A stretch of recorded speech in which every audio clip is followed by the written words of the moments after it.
இன்றைக்கு தமிழகத்தில் கலைஞராக இருந்தாலும் யாராக இருந்தாலும் நீங்கள் செய்தது என்ன சொல்லுங்கள்?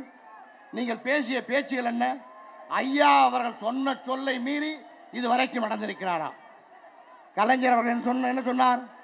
காங்கிரஸ் ஆட்சியை பார்த்து சொன்னார், காங்கிரஸ் கட்சி என்பது ஒரு பணக்காரர்களின் கட்சி, பண்ணையார்களின் கட்சி, காகித பூ மணக்காது, காங்கிரஸ் சோசலிசம் இனிக்காது, இந்த ஏழை மக்களை வாழ வைக்க வேண்டும் என்று சொன்னால் அதற்கு நாங்கள் தான் ஆட்சிக்கு வர வேண்டும் என்று சொன்னாரே, ஆட்சிக்கு வந்து செய்தார்களா?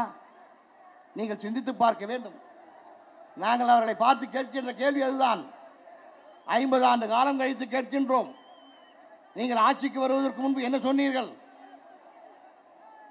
இன்றைக்கு தமிழகத்தில் வறுமையை ஒழிப்போம், உங்கள் வாட்டத்தை போக்குவோம், எல்லோருக்கும் இலவச கல்வியை கொடுப்போம், படித்த இளைஞர்களுக்கு வேலை வாய்ப்பு கொடுப்போம், உண்ண உணவு உடுத்த உடை இருக்க இடமெல்லாம் கிடைக்கும், இங்கு ஏழைகளே இருக்க மாட்டார்கள், ரூபாய்க்கு 1 படி அரிசி நிச்சயம், 2 படி அரிசி லட்சியம், அடைந்தால் திராவிட நாடு, இல்லையே சுடுகாடு, எல்லோரும் இந்நாட்டு மன்னர்கள், ஏழையின் சிரிப்பில் இறைவனை காண்போம், சாதி மத வேதமற்ற சமதர்ம நாட்டை படைப்போம், தீண்டாமையை ஒழிப்போம், ஆலய பிரவேசம் செய்வோம் என்று அடுக்குமொழியில் பேசினார்களே திராவிட முன்னேற்ற கழக தலைவர்கள். சாதியை ஒழித்தீர்களா? தீண்டாமையை ஒழித்தீர்களா? ஆலய பிரவேசம் நடந்ததா? நினைத்து பார்க்க வேண்டும். வறுமையை விரட்டினீர்களா? எங்கள் வாட்டத்தை போக்கினீர்களா? இலவச கல்வியை கொடுத்தீர்களா? படித்த இளைஞர்களுக்கு வேலை வாய்ப்பு கொடுத்தீர்களா? உண்ண உணவு உடுத்த உடை இருக்க இடமெல்லாம் கிடைக்கும் என்று சொன்னீர்களே, இதுவெல்லாம் கிடைத்ததா? ஆனால் உங்களால் உங்கள் ஆட்சியில் இந்த மக்களுக்கு என்ன கிடைத்தது? குடிமக்களுக்கு குடியை கொடுத்து குடிகார மக்களாக மாற்றியதுதானே நீங்கள் செய்த சாதனை. இதை நினைத்து பார்க்க வேண்டாமா?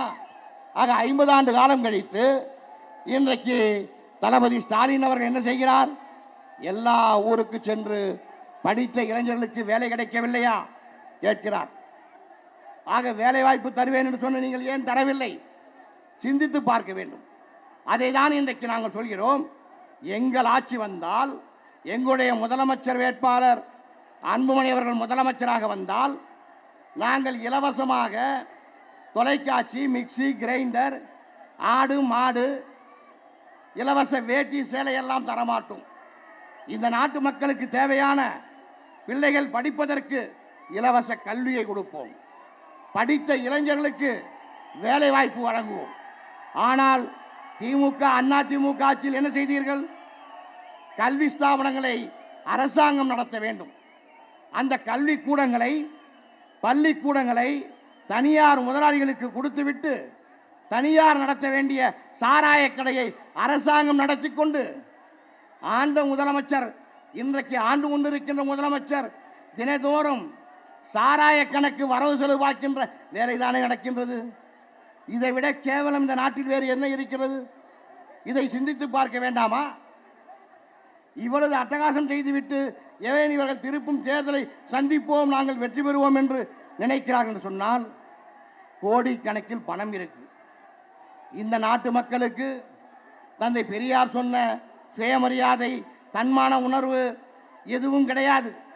அதனால் சாராயத்தை கொடுத்து ஓட்டுக்கு காசு பணத்தை கொடுத்தால் எல்லோரும் ஓட்டு போட்டு விடுவார்கள் என்ற நினைப்பில் தான் இன்றைக்கு திராவிட கட்சி தலைவர்கள் கோடி கோடியாக பணத்தை வைத்துக் கொண்டு காத்துக் கொண்டிருக்கிறார்கள். நாங்கள் கேட்பது, இதை நினைத்து பார்க்க வேண்டும். அதிமுகவின் ஆட்சி ஓராண்டு சாதனை 100 ஆண்டு சொல்லும் என்று சொன்னார்களே, இன்றைக்கு 5 ஆண்டு சாதனை என்ன சொல்கிறது? இட்லி வித்ததோ, வடை சுட்டு வித்ததோ, ஆப்பம் வித்ததுமா சாதனை? நினைச்சு பார்க்கணும். இதுக்கா ஒரு முதலமைச்சருக்கு ஓட்டு போட்டோம்? நீங்க சிந்திச்சு பார்க்கணும். ஆக இன்றைக்கு முதலமைச்சர் அவர்கள் என்ன சாதனை புரிந்து விட்டார்? விலையில்லாத ஆடு மாடு கொடுக்கும். இப்ப தேர்தல் வருது, கலைஞர் சொல்வார், என்ன சொல்வார்? அம்மா ஆடு கொடுத்தாங்க, மாடு கொடுத்தாங்க, இன்னும் ஒன்றும் உங்களுக்கு கொடுக்கல, அதை இந்த தேர்தலில் நான் உங்களுக்கு கொடுக்கிறேன், எனக்கு ஓட்டு போடுங்க. என்ன கொடுக்கிறேன்னா, வீட்டுக்கு வீடு பன்னி குட்டி தரேன், எல்லாம் பண்ணி மேய்ங்கடா. அது திமுக காரர்கள் கலைஞர் ரொம்ப நாவோட நல்ல பேச்சு திறமை உள்ளவர். கலைஞர் அழகாக சொல்வார். என்ன சொல்வார்? அம்மா கொடுத்த ஆடும் மாடும் ஒரு குட்டி தான் போட்டுது, நான் கொடுக்கிற பன்னி 10 குட்டி போடும், பன்னி மேய்க்கிறீங்களா?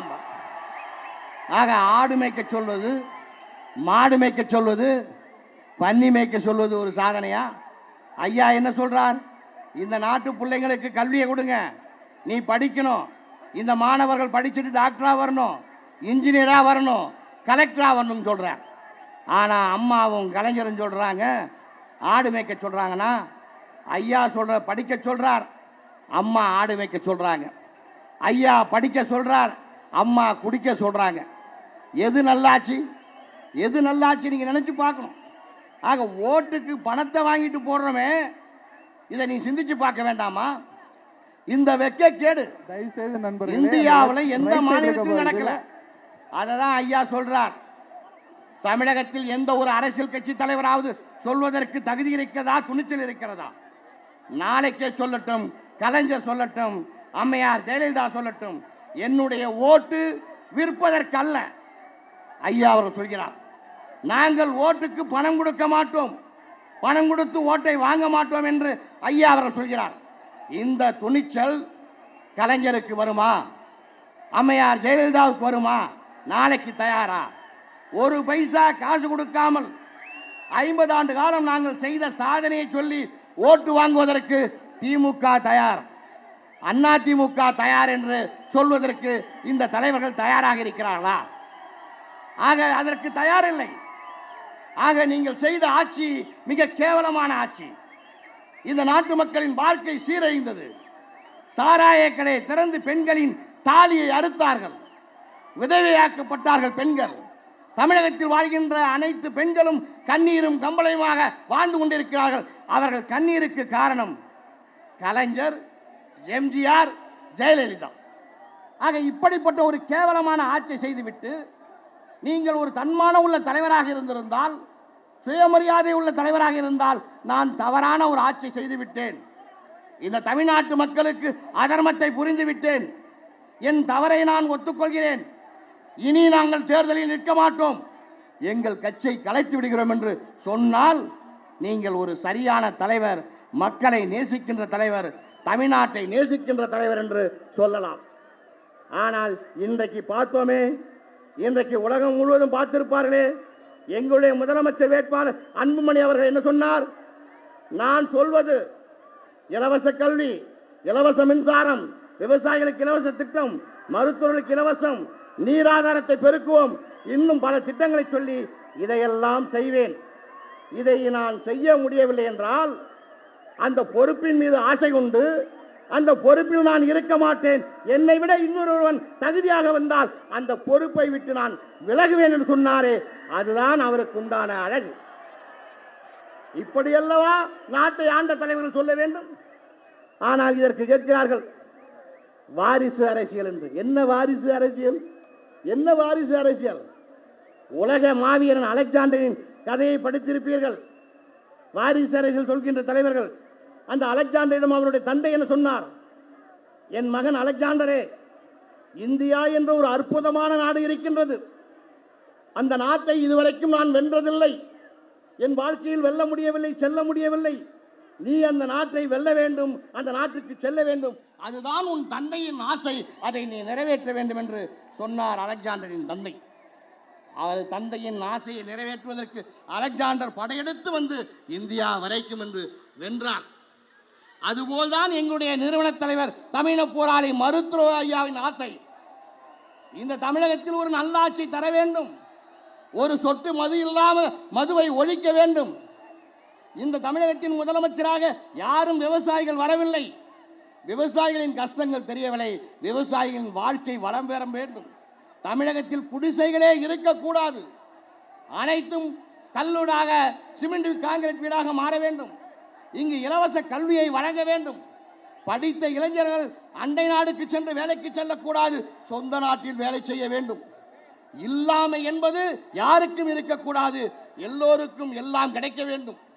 ஆக ஒரு சிறப்பான தமிழகத்தை, புதியதோர் தமிழகத்தை செய்ய வேண்டும். அதுதான் என்னுடைய ஆசை, அதை நீ செய்ய வேண்டும் அன்புமணி என்று எங்களுடைய ஐயா அவர்கள் சொல்லியிருக்கின்றார். ஏதோ ஒரு குறையை சொல்ல வேண்டும் என்று சொன்னால் என்ன ஆகும்? ஆக சாதி மத வேதமற்ற சமதர்ம நாட்டை படைப்போம் என்று 1952 கலைஞர் அவர்களே நீங்களும் அண்ணாவும் பேசினீர்களே. அண்ணா இல்லை, கலைஞர் அவர்களை நீங்கள் இருக்கிறீர்கள். இன்றைக்கு யாரும் சாதி பேரை சொல்லாமல் இருக்கிறார்களா? சாதியை மறந்தார்களா? இன்றைக்கு கோவிலுக்குள் சென்றால் மூலஸ்தானத்திற்கு வரைக்கும் சென்று சாதி வித்தியாசம் இல்லாமல் எல்லோரும் சாமி கும்பிட முடிகிறதா? ஆக என்ன காரணம்? சாதியை சொல்லாமல் ஒவ்வொரு சாதிக்கும் எம்எல்ஏ சீட்டு மந்திரி சீட்டு என்று பிரித்து கொடுத்து ஒவ்வொரு சாதியையும் மோதவிட்டு சாதி கலவரத்தை உருவாக்கியது கலைஞர் அவர்களே நீங்கள் தானே. ஆக இந்த நாட்டின் ஒட்டுமொத்த சீரழிவுக்கும் காரணம் கலைஞர் அவர்களே நீங்கள் தானே. இன்றைக்கு முதலில் 1972 கள்ளுக்கடையும் சாராயக்கடையும் திறந்து வைத்து இந்த நாட்டு மக்களை குடிகார மக்களாக மாற்றியது நீங்கள் தானே. குடித்த ஆண்கள் இறந்தார்கள், இளம் பெண்கள் விதவையாக்கப்பட்டார்கள், விதவைகளுக்கு மறுவாழ்வு திட்டத்தை கொண்டு வந்தீர்களே, இதை மறக்க முடியுமா? ஆக இன்றைக்கு ஊழலற்ற ஆட்சி, லஞ்ச லாவண்யமற்ற அரசை உருவாக்குவோம் என்று சொன்னீர்களே, ஊழலை அறிமுகப்படுத்திய யார்? சர்க்காரியா ஊழல்? ஊழலின் ஊற்றுக்கண்ணே கலைஞர் அவர்களை நீங்கள் தானே. சர்க்காரியா ஊழல் என்று ஊழலை செய்து ஒரு முதலமைச்சர் மீது முதலில் தமிழகத்தில் சர்க்காரியா கமிஷன் போட்டது கலைஞர் அவர்களே உங்கள் மீது தானே போடப்பட்டது. இதற்கு பதில் சொல்ல முடியுமா? அந்த சர்க்காரியா கமிஷனில் நீங்கள் குற்றவாளியாக ஆக்கப்பட்டதனால தானே அன்றைக்கு காவேரி உரிமையை துணிந்து பேசாமல் இன்றைக்கு உரிமை பறிபோனது. இதற்கு பதில் சொல்ல முடியுமா? காவேரியின் தீர்ப்பானை உரிமையை அன்றைக்கு எதிர்த்து பேச முடியாமல் போனதற்கு என்ன காரணம்? சர்க்காரியா ஊழலில் நீங்கள் குற்றவாளியாக இருந்ததனால் தண்டனை கிடைத்துவிடும் என்று மத்திய அரசிடம் அமைதியாக இருந்தீர்கள். வீரான ஊழல், உரப்பேர ஊழல், எத்தனை ஊழல்! ஊழலை அறிமுகப்படுத்தியது இந்த நாட்டுக்கு நீங்கள் தானே கலைஞர் அவர்களே. இன்றைக்கு உங்கள் மகன் ஸ்டாலினை அனுப்பி ஊராக விசாரிக்க சொன்னால் இது என்ன அர்த்தம்? அதை தான் நாங்கள் கேட்கிறோம். 50 ஆண்டு காலம் நீங்கள் செய்யாத ஏன் செய்திருக்க வேண்டியதுதானே. ஆக இன்றைக்கு நான் கேட்கிறேன், திரைப்படத்தின் மூலமாக வந்த நீங்கள் அரசியலும் நடித்து விட்டீர்கள். இதுதான் நடந்தது. ஆக காமராஜர் முதலமைச்சராக இருந்தார், ஓமந்தூர் ராமசாமி ரெட்டியார் முதலமைச்சராக வந்தார், ராஜாஜி முதலமைச்சராக வந்தார். இவர்கள் எல்லாம் முதலமைச்சராக வந்தவுடன் சாராய கடையா திறந்தார்கள்? இல்லையே. காமராஜர் பள்ளிக்கூடத்தை திறந்தார். பள்ளிக்கூடத்தை திறந்து பிள்ளைங்க படிக்கவல்ல, ஏன்னா சோத்துக்கு வழி இல்லைன்னு மாடு மேய்க்க போனோம். மதிய உணவு போட்டார். ஆக பிள்ளைங்க படிக்கணும், படிச்சாதான் இந்த நாடு முன்னேறும். ஆக படித்த பிள்ளைகளுக்கு வேலை வாய்ப்பு கிடைக்கணும். அன்னைக்கு மிகப்பெரிய நிறுவனங்களை உருவாக்கினார். அதுதான் ஒரு நாட்டுக்கு நாட்டு மக்களுக்கு முதலமைச்சர் செய்ய வேண்டிய கடமை. காமராஜர் இந்த மக்களை நேசித்தார், இந்த நாட்டை நேசித்தார். அதனால் படிக்க சொன்னார் பிள்ளைகளை. ஆனால் நீங்கள் இந்த மக்களை நேசிக்கவில்லை, இந்த நாட்டை நேசிக்கவில்லை. தமிழ்நாட்டு மக்கள் முட்டாளாக வேண்டும், இவன் சொல்லுகிற இடத்தில் ஓட்டு போட வேண்டும், இவன் நாட்டு மந்தை கூட்டம் போல் இருக்க வேண்டும், குடிக்கின்ற சாராயத்திற்கும் குடிக்கின்ற இலவச வேட்டி சேலைக்கும் இலவச அரிசிக்கும் இவன் ஓட்டு போடுகின்ற கொடி பிடிக்கின்ற கோஷம் போடுகின்ற சாதியாகத்தான் தமிழ்நாட்டு மக்கள் கடைசி வரைக்கும் இருக்க வேண்டும் என்றுதான் திட்டமிட்டு சாராயத்தை கொடுத்தீர்கள். நீங்கள் ஆட்சிக்கு வருவதற்கு முன்பு என்ன சாதனை செய்தீர்கள்? நீங்க சொன்னது முதல்ல ரூபாய்க்கு 1 படி அரிசி நிச்சயம், 2 படி அரிசி லட்சியம். எப்ப சொன்னீங்க? 52 சொல்லி 67 ஆட்சிக்கு வந்தீங்க. ஆனா 2007 தான் 1 கிலோ அரிசி 1 ரூபாய்க்கு கலைஞர் அவர்களே நீங்கள் உங்கள் ஆட்சியில் போட்டீங்க. 67 ஆட்சிக்கு வந்துட்டு 2007 1 கிலோ அரிசி 1 ரூபாய்க்கு போறீங்கன்னா கிட்டத்தட்ட 5 முறை முதலமைச்சராக இருந்தும் 1 கிலோ அரிசி வாங்குவதற்கு கூட வழி இல்லாத வக்கில்லாத ஏழை ஜனங்களாக பிச்சைக்காரனாகத்தான் தமிழ்நாட்டை நீங்கள் வைத்திருந்தீர்கள் என்பது இதுவே உங்களுக்கு ஒரு ஆதாரம். இதற்கு என்ன பதில் சொல்வீர்கள்? மீண்டும் தேர்தலில் நிற்பதற்கு என்ன தகுதி இருக்கிறது உங்களுக்கு? உங்கள் கட்சி தேர்தலில் போட்டியிடுவதற்கு என்ன தகுதி இருக்கிறது உங்களுக்கு? என்ன பதில் சொல்லுங்கள் பார்க்கலாம். அதை தான் நாங்கள் கேட்கிறோம். நாங்கள் சொல்கிறோம், நாங்கள் ஆட்சிக்கு வரலை, நாங்கள் ஆட்சிக்கு வந்தால் இதை செய்வோம், செய்ய தவறினால் பதவியில் இருக்க மாட்டோம். தெளிவாக சொல்கிறோம். கடமை, கண்ணியம், கட்டுப்பாட்டோடு இந்த நாட்டு மக்களை எங்கள் கண்போல் வைத்து காப்பாற்றுவோம் என்று சொன்னீர்களே, உங்கள் ஆட்சியில் கடமை இருந்ததா? கடமை உணர்வு இருந்தால் சாராய கடையை திறந்திருப்பீர்களா? கண்ணியம் இருந்ததா? கட்டுப்பாடு இருந்ததா? நினைத்து பார்க்க வேண்டும். ஆக ஊழல் லஞ்சத்தை பெருக்கெடுத்து ஓடியது. ஸ்பெக்ட்ரம் ஊழல் உலக நாடுகளே பார்த்து அசிங்கப்பட்டான், கேவலப்படுகின்ற அளவிற்கு ஸ்பெக்ட்ரம் ஊழல். ஆக இப்படிப்பட்ட ஊழலை செய்தவர்கள் நீங்கள். ஆக இன்றைக்கு உங்களுக்கு நிகரில்லை. கலைஞரை மிஞ்சியவர் நான், தமிழகத்தின் முதலமைச்சர் ஜெயலலிதா. என்ன காரணம் என்று சொன்னால், இந்தியாவில் பதவியில் இருக்கும் பொழுதே ஊழல் வழக்கிற்காக தண்டனை பெற்ற ஒரே முதலமைச்சர் செல்வி ஜெயலலிதா தான் என்பது வரலாறு. ஆக ஊழல் வழக்கில் சிக்கிய இவர்கள் இந்த நாட்டை ஆளுவதற்கு என்ன தகுதி இருக்கிறது? நீங்கள் சிந்தித்து பார்க்க வேண்டும். சாதாரண கிராமத்தில் ஒரு ஊராட்சி மன்ற தலைவராக, ஒரு வார்டு மெம்பராக வர வேண்டும் என்று சொன்னால் ஒரு திருடனுக்கு அந்த பதவியை கொடுப்பீர்களா? ஒரு ஊழல்வாதி கொள்ளைக்காரனுக்கு அந்த பதவியை கொடுப்பீர்களா என்பதுதான் என்னுடைய கேள்வி. ஆக மிகப்பெரிய பதவியான தமிழ்நாட்டின் முதலமைச்சர் பதவியை ஊழல் செய்து லஞ்சம் வாங்கி சொத்து குவிப்பு குறித்த வழக்கில் இவர்கள் திருடர்கள், இவர்கள் ஊழல்வாதிகள் என்று குற்றம் சுமத்தப்பட்டு தண்டனை வாங்கியவர்களுக்கு இந்த பதவியை கொடுக்கலாமா?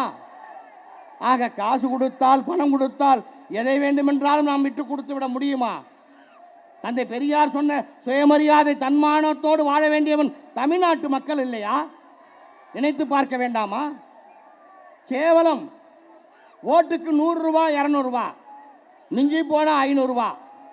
இந்த 500 ரூபாய் காசை கொடுத்துட்டு ஓட்டை வாங்கி 5 ஆண்டுகள் கொள்ளையடிக்கிறார்கள். அவர்களை பார்த்து நீ கேள்வி கேட்க முடியவில்லை. மின்சாரம் இல்லை என்று கேட்க முடியவில்லை.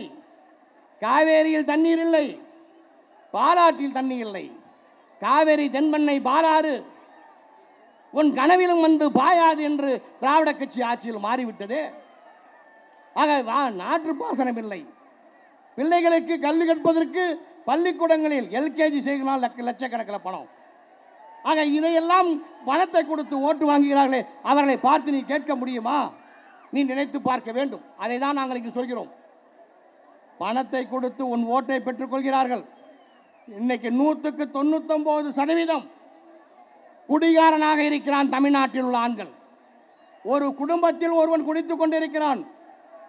ஒரு நாளைக்கு ஒருவன் 100 ரூபாய்க்கு குடித்தால் ஒரு மாதத்திற்கு 3000 ரூபாய்க்கு குடிக்கிறான். ஒரு மாதத்திற்கு 3000 ரூபாய்க்கு குடித்தால் ஒரு வருஷத்துக்கு 36,000 ரூபாய்க்கு குடிக்கிறான்.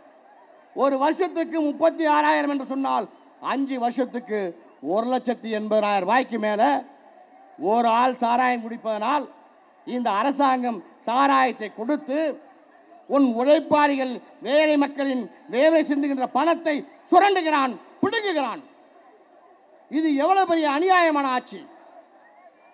இந்த ஆட்சி தட்டி கேட்க இங்கு எத்தனை கட்சிகள்? இந்த கட்சிகளுக்கு என்ன தகுதி இருக்கிறது? கூட்டணிகள் எத்தனையோ கூடுகிறார்கள். இது ஒரு ஆரோக்கியமான கூட்டணியா? யார் யாரோடு சேர்வது என்று தெரியவில்லை. இன்றைக்கு இந்த அரசியலில் எல்லாரையும் மிஞ்சுகின்ற அளவிற்கு ஒரு மிகப்பெரிய அரசியல் வியாபாரி ஒருவர் வந்திருக்கின்றார். ஒரு நடிகர். அவர் என்ன சொல்கிறார்? தெளிவாக சொன்னார். என்ன இது முடியல, அப்பதான் கூட்டணி தெரியும். தெளிவா மாநாட்டில் சொல்றார். அப்ப இதுலதான் இருக்கு கூட்டணி. அப்ப எல்லா அரசியல் கட்சி தலைவர்களும் இதுல தான் இருக்காங்க. ஆக இந்த மக்களோட பிரச்சனை தீர்ப்பதற்கு யார் முன் வருகிறார் நீங்கள் சிந்தித்து பார்க்க வேண்டும். ஆக அந்த வகையில் இன்றைக்கு எங்களுடைய முதலமைச்சர் வேட்பாளர் அன்புமணி ராமதாஸ் அவர்கள் முதலமைச்சராக வந்தால் இலவச கல்வி, இலவச விவசாய திட்டங்கள், இலவச மருத்துவம், நீராதாரங்களை பெருக்குவோம் என்று பல திட்டங்களை சொல்லி வருகிறார். பாட்டாளி மக்கள் கட்சிக்கு ஒரு வாய்ப்பை கொடுங்கள் என்று கேட்கின்றோம். அன்புமணி ஆகிய நான்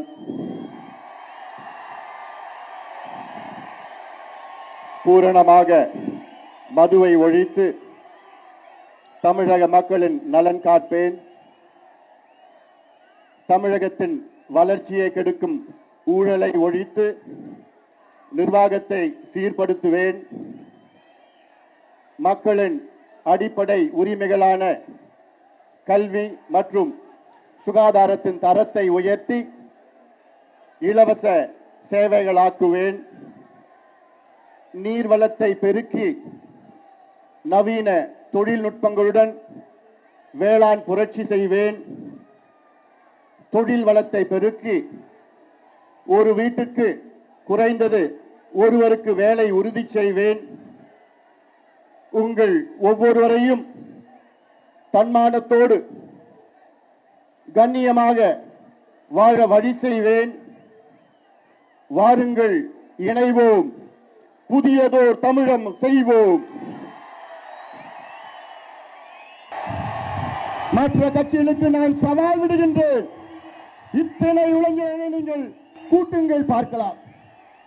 முடியாது. காரணம், மற்ற கட்சிகள் எல்லாம் முடிந்த கட்சிகள், முடிந்துவிட்டது, அவர்கள் காலம் முடிந்துவிட்டது. ஆனால் நம் கட்சி மட்டும்தான் வளர்ந்து கொண்டிருக்கிறது. காரணம், தமிழ்நாட்டிலே எங்களுக்கு மாற்றம் வேண்டும், எங்களுக்கு புதுமை வேண்டும், எங்களுக்கு வித்தியாசம் வேண்டும், எங்களுக்கு புது திட்டங்கள் வேண்டும் என்று நம்பிக்கையோடு கோடிக்கணக்கான மக்கள் இருக்கின்றார்கள்.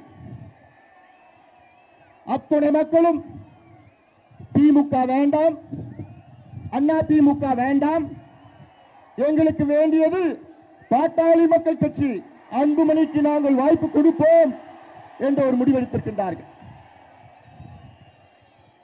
இதை நான் உங்களுக்கு உற்சாகப்படுத்த நான் சொல்லவில்லை, உண்மையை நான் சொல்லுகின்றேன். காரணம், இன்று நம் கட்சி ஒரு வித்தியாசமான கட்சி. இந்தியாவிலே 14 ஆண்டு காலமாக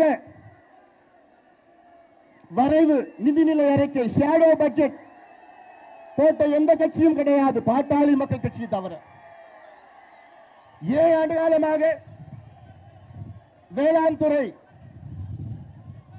நிதிநிலை அறிக்கையை நாங்கள் போட்டிருக்கின்றோம். இதுவரை தமிழ்நாட்டின் முன்னேற்றத்துக்காக 25 ஆவணங்களை நாங்கள் வெளியிட்டிருக்கின்றோம். ஆட்சி அதிகாரம் இல்லாமலே தமிழ்நாட்டுக்கு பல திட்டங்களை நாங்கள் கொடுத்திருக்கின்றோம். எங்களுக்கு ஒரு வாய்ப்பு தாருங்கள். நாங்கள் கேட்கின்றோம், 50 ஆண்டு திமுக அண்ணா திமுகவுக்கு வாய்ப்பு கொடுத்தீர்கள், அவர்கள் தோல்வி அடைந்திருக்கின்றார்கள்.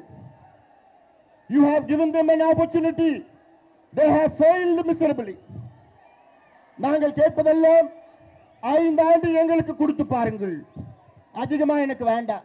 5 ஆண்டு காலம் இந்த அன்புமணிக்கு ஒரு வாய்ப்பு நீங்கள் கொடுங்கள். இந்த 5 ஆண்டு காலத்தில் இந்த திராவிட கட்சிகள் 50 ஆண்டு காலம் செய்யாததை இந்த அன்புமணி ராமதாஸ் உங்களுக்கு 5 ஆண்டு காலத்தில் செய்து முடிப்பான். அது மட்டுமல்ல, நம் ஆட்சி 5 ஆண்டு காலத்திலே அடுத்த 50 ஆண்டு காலத்திற்கு நாங்கள் திட்டமிடுவேன். அடுத்த தலைமுறைக்கும் நான் திட்டமிடுவேன். எங்களால் முடியும். நம்மை புறக்கணித்தார்கள், நம்மை ஏளனம் பேசினார்கள். இவர்கள் முதலமைச்சரா? இவர்களால் முடியுமா? கிண்டல் செய்தார்கள், கேலி செய்தார்கள், ஏளனம் பேசினார்கள். ஆனால் உறுதியோடு 32 மாவட்டங்களுக்கு சென்று அனைத்து தரப்பு மக்களை சந்தித்து ஜாதி மதம் வேத மொழி இனம் பாகுபாடு இன்றி அனைத்து தரப்பு மக்களை சந்தித்து 8 மண்டல மாநாடுகளை நடத்தி 8 திசையிலும் நடத்தி லட்சக்கணக்கான இளைஞர்களை அழைத்து 22 மாவட்டங்களில் லட்சக்கணக்கான பெண்களை வைத்து மது ஒழிப்பு ஆர்ப்பாட்டங்களை நடத்தி இந்தியாவிலே முதல் முறையாக ஒரு கட்சி வரைவு தேர்தல் அறிக்கையை வெளியிட்ட கட்சி பாட்டாளி மக்கள் கட்சி. அப்படி தேர்தல் அறிக்கையை வெளியிட்டு ஆயிரக்கணக்கான பொதுக்கூட்டங்களை நடத்தி இன்று மாநில மாநாட்டை நாம் நடத்திக் கொண்டிருக்கின்றோம். நாம் கடந்து வந்த பாதை கடந்த ஓராண்டு காலத்தில் சாதாரண பாதை கிடையாது. ஆனால் அதற்கு அடித்தலும் மருத்துவர் ஐயாவுடைய 34 ஆண்டு கால உழைப்பு, உங்களுடைய 26 ஆண்டு கால உழைப்பு, என்னுடைய தம்பிகளுடைய, என்னுடைய அண்ணன்களோடு, என்னுடைய சகோதரிகள், என்னுடைய தாய்மாரோடு, தமிழ்நாடு மக்களுடைய உழைப்பு சாதாரண உழைப்பு கிடையாது. இன்று காந்தியடிகள் சொன்னது போன்று அடுத்தது நம்மை கடுமையாக எதிர்க்கின்றார்கள். நம்மை எதிர்க்கின்றார்கள். பயம் வந்துவிட்டது அவர்களுக்கு.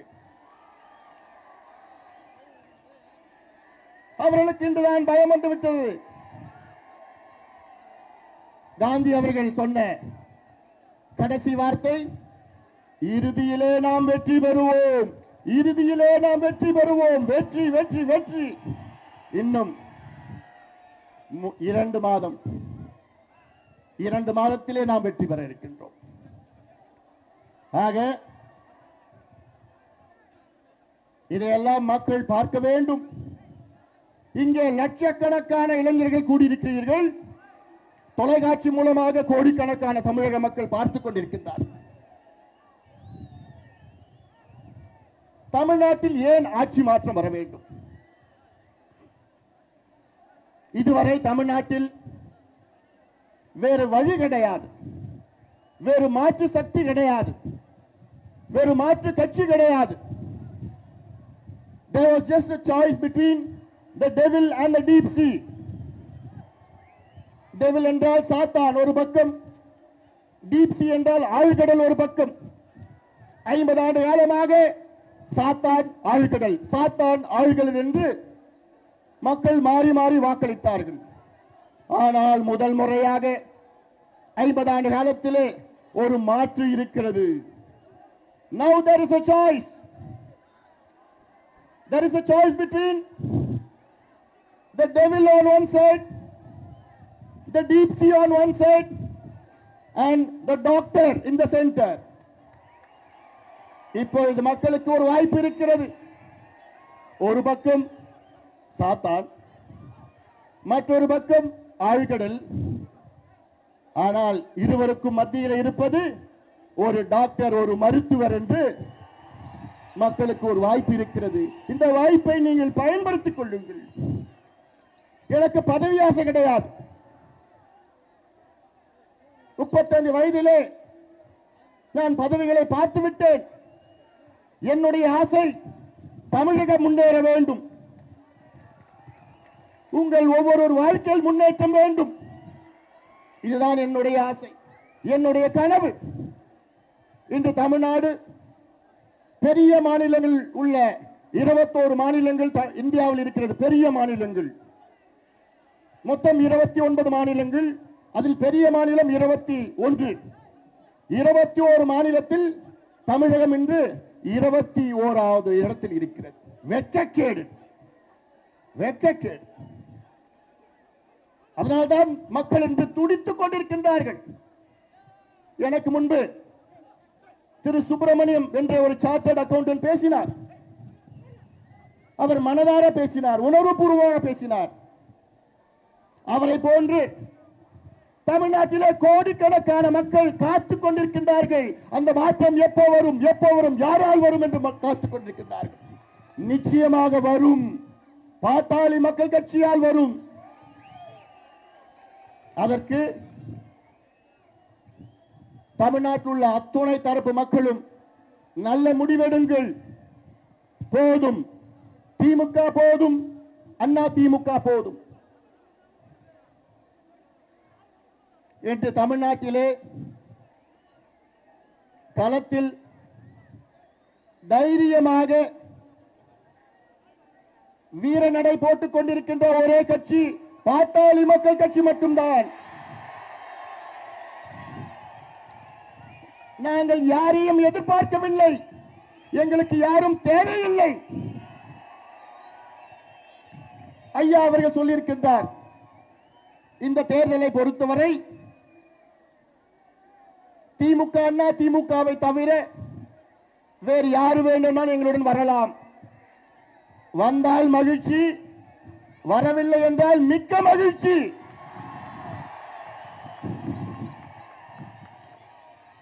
காரணம் எங்களுடைய பலம், எங்களுடைய தன்னம்பிக்கை, எங்களுடைய கொள்கை, எங்களுடைய தலைவர் மருத்துவர் ஐயா அவர்கள் எல்லாத்துக்கும் மேல் இந்த முடிவை யாரை நம்பி எடுத்திருக்கின்றோம்? உங்களை நம்பி எடுத்திருக்கின்றோம். என்னுடைய தம்பிகளை நம்பி எடுத்திருக்கின்றோம். தமிழ்நாட்டில் உள்ள இளைஞர்களை நம்பி எடுத்திருக்கின்றோம். மதுவை ஒழிக்கின்ற ஒரே கட்சி பாட்டாளி மக்கள் கட்சி என்று நினைக்கின்ற கோடிக்கணக்கான பெண்களை நம்பி எடுத்திருக்கின்றோம்.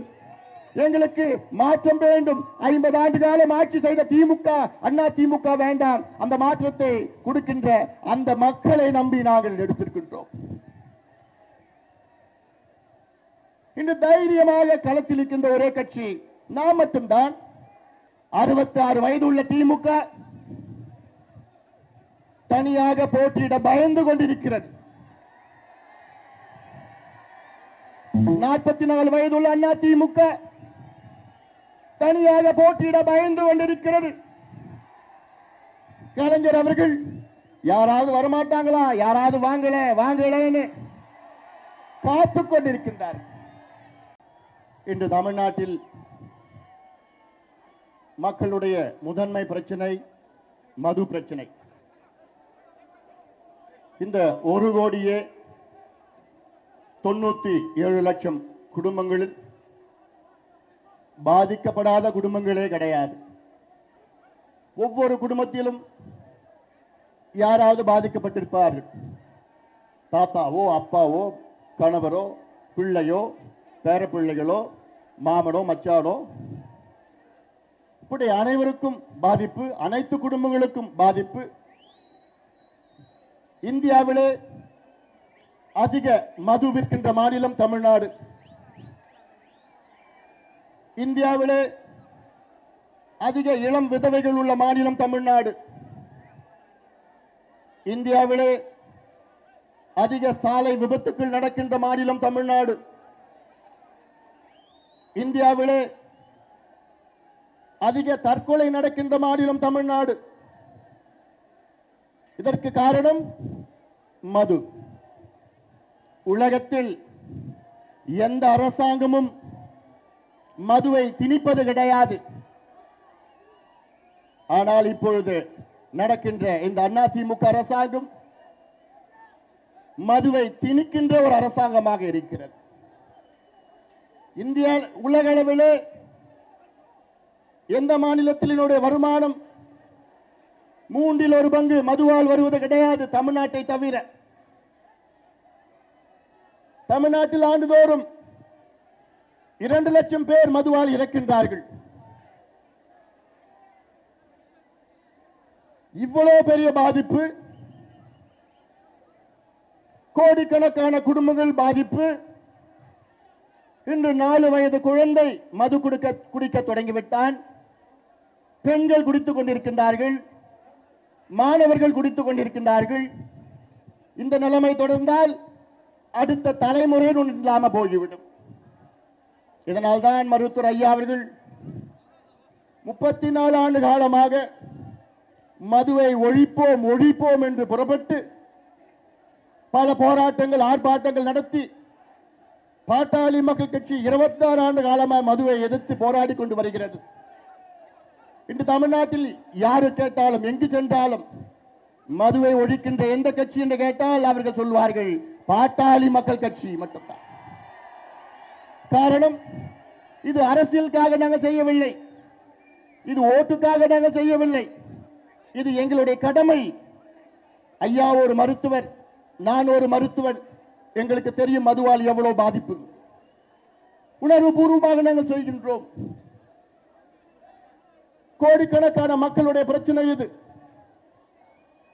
அதனால்தான் இந்த மதுவை, இந்த மது அரக்கனை ஒழிக்க வேண்டும் என்று இன்று களத்தில் இருக்கின்ற ஒரே கட்சி பாட்டாளி மக்கள் கட்சி மட்டும்தான். ஆனால் இந்த மதுவை கொடுத்த கட்சி திராவிட முன்னேற்ற கழகம். திமுகவின் முன்னோடிகள் தந்தை பெரியார் அவர்களும் அண்ணா அவர்களும் மதுவை எதிர்த்தார்கள். காமராசர் அவர்களும் ராஜாஜி அவர்களும் ஓமுந்தூர் ராமசாமி ரெட்டியார் அவர்களும் மதுவை கடுமையாக எதிர்த்தார்கள். அண்ணா அவர்கள் முதலமைச்சராக இருந்த நேரத்தில் அவர் சொன்ன வார்த்தைகள், எனக்கு மதுவால் வருமானம் தேவையில்லை, மது வேண்டாம். அப்படி மதுவை விற்று அதில் வருகின்ற வருமானம் குஷ்டரோகி கையிலே வெண்ணையை போன்றது என்று சொன்னார் அண்ணா அவர்கள். அப்படி அண்ணாவை பின்பற்றிய கலைஞர் அவர்கள் அதை பற்றி கவலைப்படாத மதுவை அறிமுகம் செய்து மீண்டும் மதுவை திணித்து இந்த ஜெயலலிதா அம்மையார் அவர்கள் நன்றாக குடியுங்கள், நீங்கள் குடித்து எக்கேடு கெட்ட எனக்கு என்ன, எனக்கு வேண்டியது உங்கள் வருமானம் மட்டும்தான் என்று இன்று மதுவை திணிக்கின்ற ஒரு அரசாங்கம் இந்தியாவில் கிடையாது, தமிழ்நாட்டில் ஜெயலலிதா அரசாங்கம். ஒவ்வொரு சேவைக்கும் ஒரு கால அவகாசம் கொடுப்போம். பல சேவைகள் இருக்கு. பிறப்பு சான்று, இறப்பு சான்று அல்லது ரேஷன் கார்டு, மின் இணைப்பு, வீடு கட்டுறதுக்கு அனுமதி, இப்படி போன்ற பல சேவைகள் இருக்கு. இந்த சேவைகள் எல்லாம் பெற வேண்டும் என்றால் இன்று உங்களுக்கு தேவை பணம். லஞ்சம் கொடுத்தா சேவை நடக்கும். ஒரு பிறப்பு சான்று வாங்கணும்னா 5000 ரூபாய் கொடுத்தா 6 மாசத்துல கிடைக்கும். ஆனா நம்ம ஆட்சியில இந்த சட்டம் வந்த பிறகு நீங்க அதில் ஆன்லைன்ல நீங்க அப்ளை செய்யணும். யாரும் நீங்க ஆபீஸுக்கு போக வேண்டாம். நீங்க அந்த அதிகாரியை பார்த்தா தானே லஞ்சம் கேட்பாரு அவரு. நீங்க போக வேண்டாம், பார்க்க வேண்டாம். ஆன்லைன்ல நீங்க அப்ளை பண்ணிட்டா அந்த சான்று உங்களுக்கு 15 நாள்ல உங்க வீடு தேடி வரும். அப்படி 15 நாள்ல உங்க வீடு தேடி வரலன்னா, இல்ல ஏன் கொடுக்கலன்னு காரணம் சொல்லலன்னா, அந்த அதிகாரிக்கு நாங்கள் 16வது நாள் 100 ரூபாய் ஃபைன் போடுவோம், 17வது நாள் 100 ரூபாய் ஃபைன் போடுவோம், 18வது நாள் 100 ரூபாய் ஃபைன் போடுவோம். இப்படி ஒவ்வொரு நாளும் 100 ரூபாய் ஃபைன், 10,000 ரூபாய் ஃபைன். நினைச்சு பாருங்க, நீங்க அவங்களுக்கு காசு கொடுக்க போய் அவங்க உங்களுக்கு பணம் கொடுக்க போறாங்க. இதுதான் மாற்றம். இது போன்ற நல்ல மாற்றங்களை உங்களுக்கு கொண்டு வருவோம். அடுத்தது ஒரு டோல் ஃப்ரீ நம்பர், 108 போன்ற ஒரு டோல் ஃப்ரீ நம்பரை நாங்கள் கொடுப்போம். எங்கேயாவது யாராவது லஞ்சம் கேட்டாங்கன்னா இந்த நம்பருக்கு போன் பண்ணி கம்ப்ளைண்ட் பண்ணலாம். இந்த எண் முதலமைச்சர் அலுவலகத்தில் நேரடி மேற்பார்வையில் இருக்கும். இந்த மாற்றம் எல்லாம் கொண்டு வருவோம். அது மட்டுமல்ல, மின் ஆளுமை, இ கவர்னன்ஸ், இதை நாம் கொண்டு வருவோம். ஆக இது ஒரு பக்கம் நிர்வாக சீர்திருத்தங்கள் ஒரு பக்கம் செய்வோம். இன்று தமிழ்நாட்டு நிர்வாகம் கிடையாது. ஒரு முதலமைச்சர் வீட்டை விட்டு வெளியே செல்லாமல் ஒரு முதலமைச்சர், யாரையும் பார்க்க முடியாத ஒரு முதலமைச்சர், மக்களை சந்திக்க முடியாத ஒரு முதலமைச்சர்.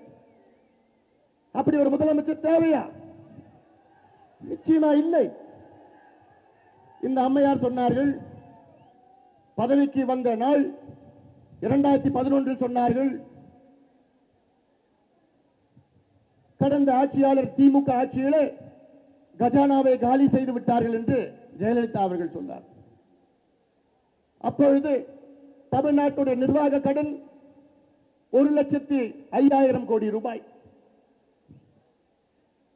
இன்று தமிழ்நாட்டுடைய நிர்வாக கடன் எவ்வளவு தெரியுமா? 2,47,000 கோடி ரூபாய். நினைச்சு பாருங்க, 47 சுதந்திரத்திலிருந்து 2011 வரை தமிழ்நாட்டுடைய கடன், நிர்வாக கடன் 1 லட்சம் கோடி. இந்த 5 ஆண்டு காலத்திலே தமிழ்நாட்டுடைய நிர்வாக கடன் 2,47,000 கோடி. கிட்டத்தட்ட கூடுதலா 5 ஆண்டு காலத்திலே 1,50,000 லட்சம் கோடி ரூபாய் கடன் வாங்கியிருக்கிறார் ஜெயலலிதா அரசாங்கம். கடனை வாங்கி என்ன செஞ்சாங்க? எங்கேயாவது ஒரு கட்டிடம் கட்டியிருக்கின்றார்களா? ஒரு ரோடு, ஒரு பிரிட்ஜ், ஒரு முன்னேற்றம், எந்த திட்டம் எதுவும் கிடையாது. கடனை வாங்கி கொள்ளையடித்திருக்கின்றார்கள். கடன் வாங்குவது ஒரு நிர்வாகமா? அதுவும் 1,47,000 கோடி 5 ஆண்டு காலத்தில் கடன் வாங்குவது இது நிர்வாக திறமையா? நிச்சயமா கிடையாது. இந்த ஆண்டு பட்ஜெட், இந்த பட்ஜெட்ல மொத்தம் 1,61,000 கோடி. இந்த 1,61,000 கோடியில ஊதியத்திற்கும் ஓய்வூதியத்திற்கும் 67,000 கோடி, 41%. இலவசங்களுக்கும் மானியத்திற்கும் 62,000 கோடி, இது 39%. இது ரெண்டும் சேர்த்தா 80% ஆயிடுச்சு. நம்ம தான் கடனை வாங்கி வச்சிருக்கணுமே. இந்த கடனுக்கு எவ்வளவு தெரியுமா வட்டி கட்டணும்? இன்றைக்கு 22,000 கோடி வட்டி கட்ட வேண்டும். ஆண்டுக்கு 22,000 கோடி வட்டி. 3 ஆண்டுகளுக்கு முன்பு 14,000 கோடி வட்டி கட்டணும். 2 ஆண்டுகளுக்கு முன்பு 17,000 கோடி வட்டி கட்டணும்.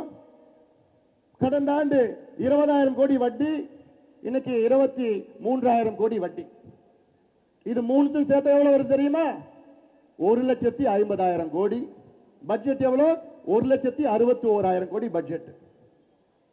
ஆக 11,000 கோடியில உங்களுக்கு என்ன முன்னேற்றம் கொண்டு வர முடியும்? என்ன திட்டம் கொண்டு வர முடியும்? என்ன சாலைகள் போட முடியும்? என்ன பள்ளிக்கூடங்கள் கட்ட முடியும்? என்ன மருத்துவமனை செய்ய முடியும்? மின்சார திட்டங்கள் என்ன கொண்டு வர முடியும்? முடியுமா? நிச்சயமா முடியாது. இன்று வருவாய் பற்றாக்குறை 36,000 கோடி ரெவென்யூ டெபிசிட் சொல்வார்கள். ஆனால் அதுக்கு 35,000 கோடி கடனை வாங்க வேண்டும். இப்படி ஒரு நிர்வாகம் தேவையா? நிர்வாக திறமை இல்லாத ஒரு அரசாங்கம், எங்கு பார்த்தாலும் ஊழல் ஊழல் ஊழல் செய்கின்ற ஒரு அரசாங்கம், மக்கள் சொத்தை கொள்ளையடிக்கின்ற ஒரு அரசாங்கம். எங்களிடம் ஆட்சியை விடுங்கள். நீங்கள் கட்டுகின்ற அத்துணை வரி பணம், அதில் இப்ப நீங்க கட்டுகின்ற அத்துணை பணத்தும் மீண்டும் உங்களுக்கே நாங்கள் திட்டத்தை கொண்டு வருவோம்.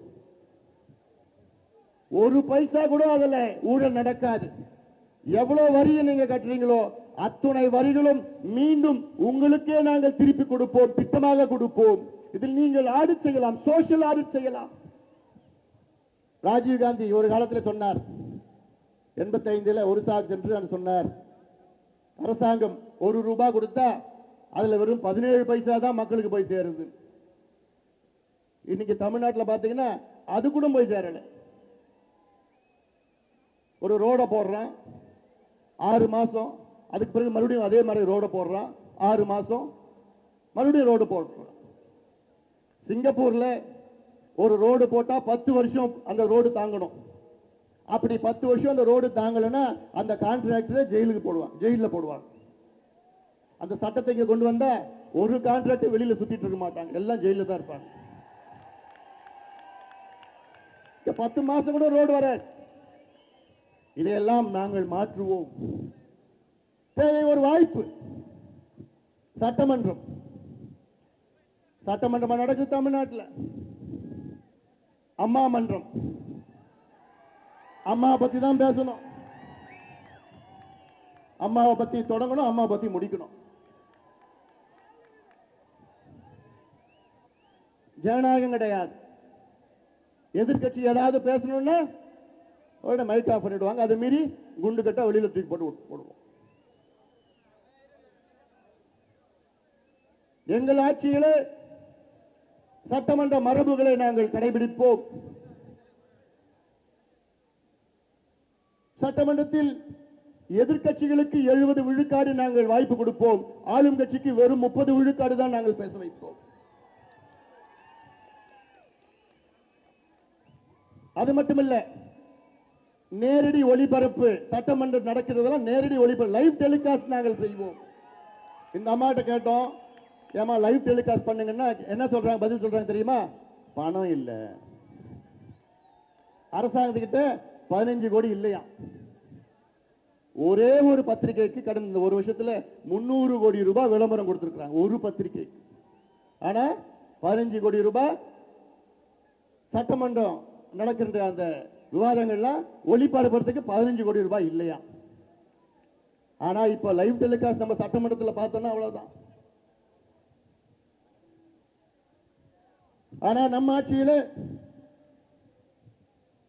நல்ல மாற்றங்கள், நல்ல ஆரோக்கியமான விவாதங்கள், அந்த காலத்தில் நடந்த விவாதங்கள்ல அண்ணா காலத்தில், காமராஜர் அவர்கள் காலத்தில் நடந்தது. அண்ணா ஒரு முறை முதலமைச்சராக இருந்த நேரத்தில் அப்பொழுது தளபதி விநாயகம் அவர்கள் சொன்ன வார்த்தைகள் நம்மால் மறக்க முடியாது. அப்போ தமிழிலும் ஆங்கிலத்திலும் கலந்து பேசுவாங்க. விநாயகம் அவர்கள் சொன்னார், mister chief minister, your days or numbered. முதலமைச்சர் அவர்களே, உங்கள் நாட்கள் குறிக்கப்பட்டிருக்கிறது என்று சொன்னார். அதற்கு அண்ணா அவர்கள் சொன்னார், mister Vinayagam, my steps R measured என்று சொன்னார். திரு விநாயகம் அவர்களே, என்னுடைய படிகள் அளக்கப்பட்டிருக்கிறது, அளந்துதான் நான் என்னுடைய படியை எடுத்து வைப்பேன் என்று அப்படி ஆரோக்கியமான விவாதங்கள் நடந்த சட்டமன்றம் இன்று அம்மா அம்மா அம்மா. அதை தவிர வேற எதுவும் பேசக்கூடாது. அதுல மேஜையை தட்டிட்டு இருப்பாங்க. ஆக இதையெல்லாம் நான் மாற்றுவேன். என்னை யாரும் மாண்புமிகு முதலமைச்சர் அழைக்க வேண்டாம்.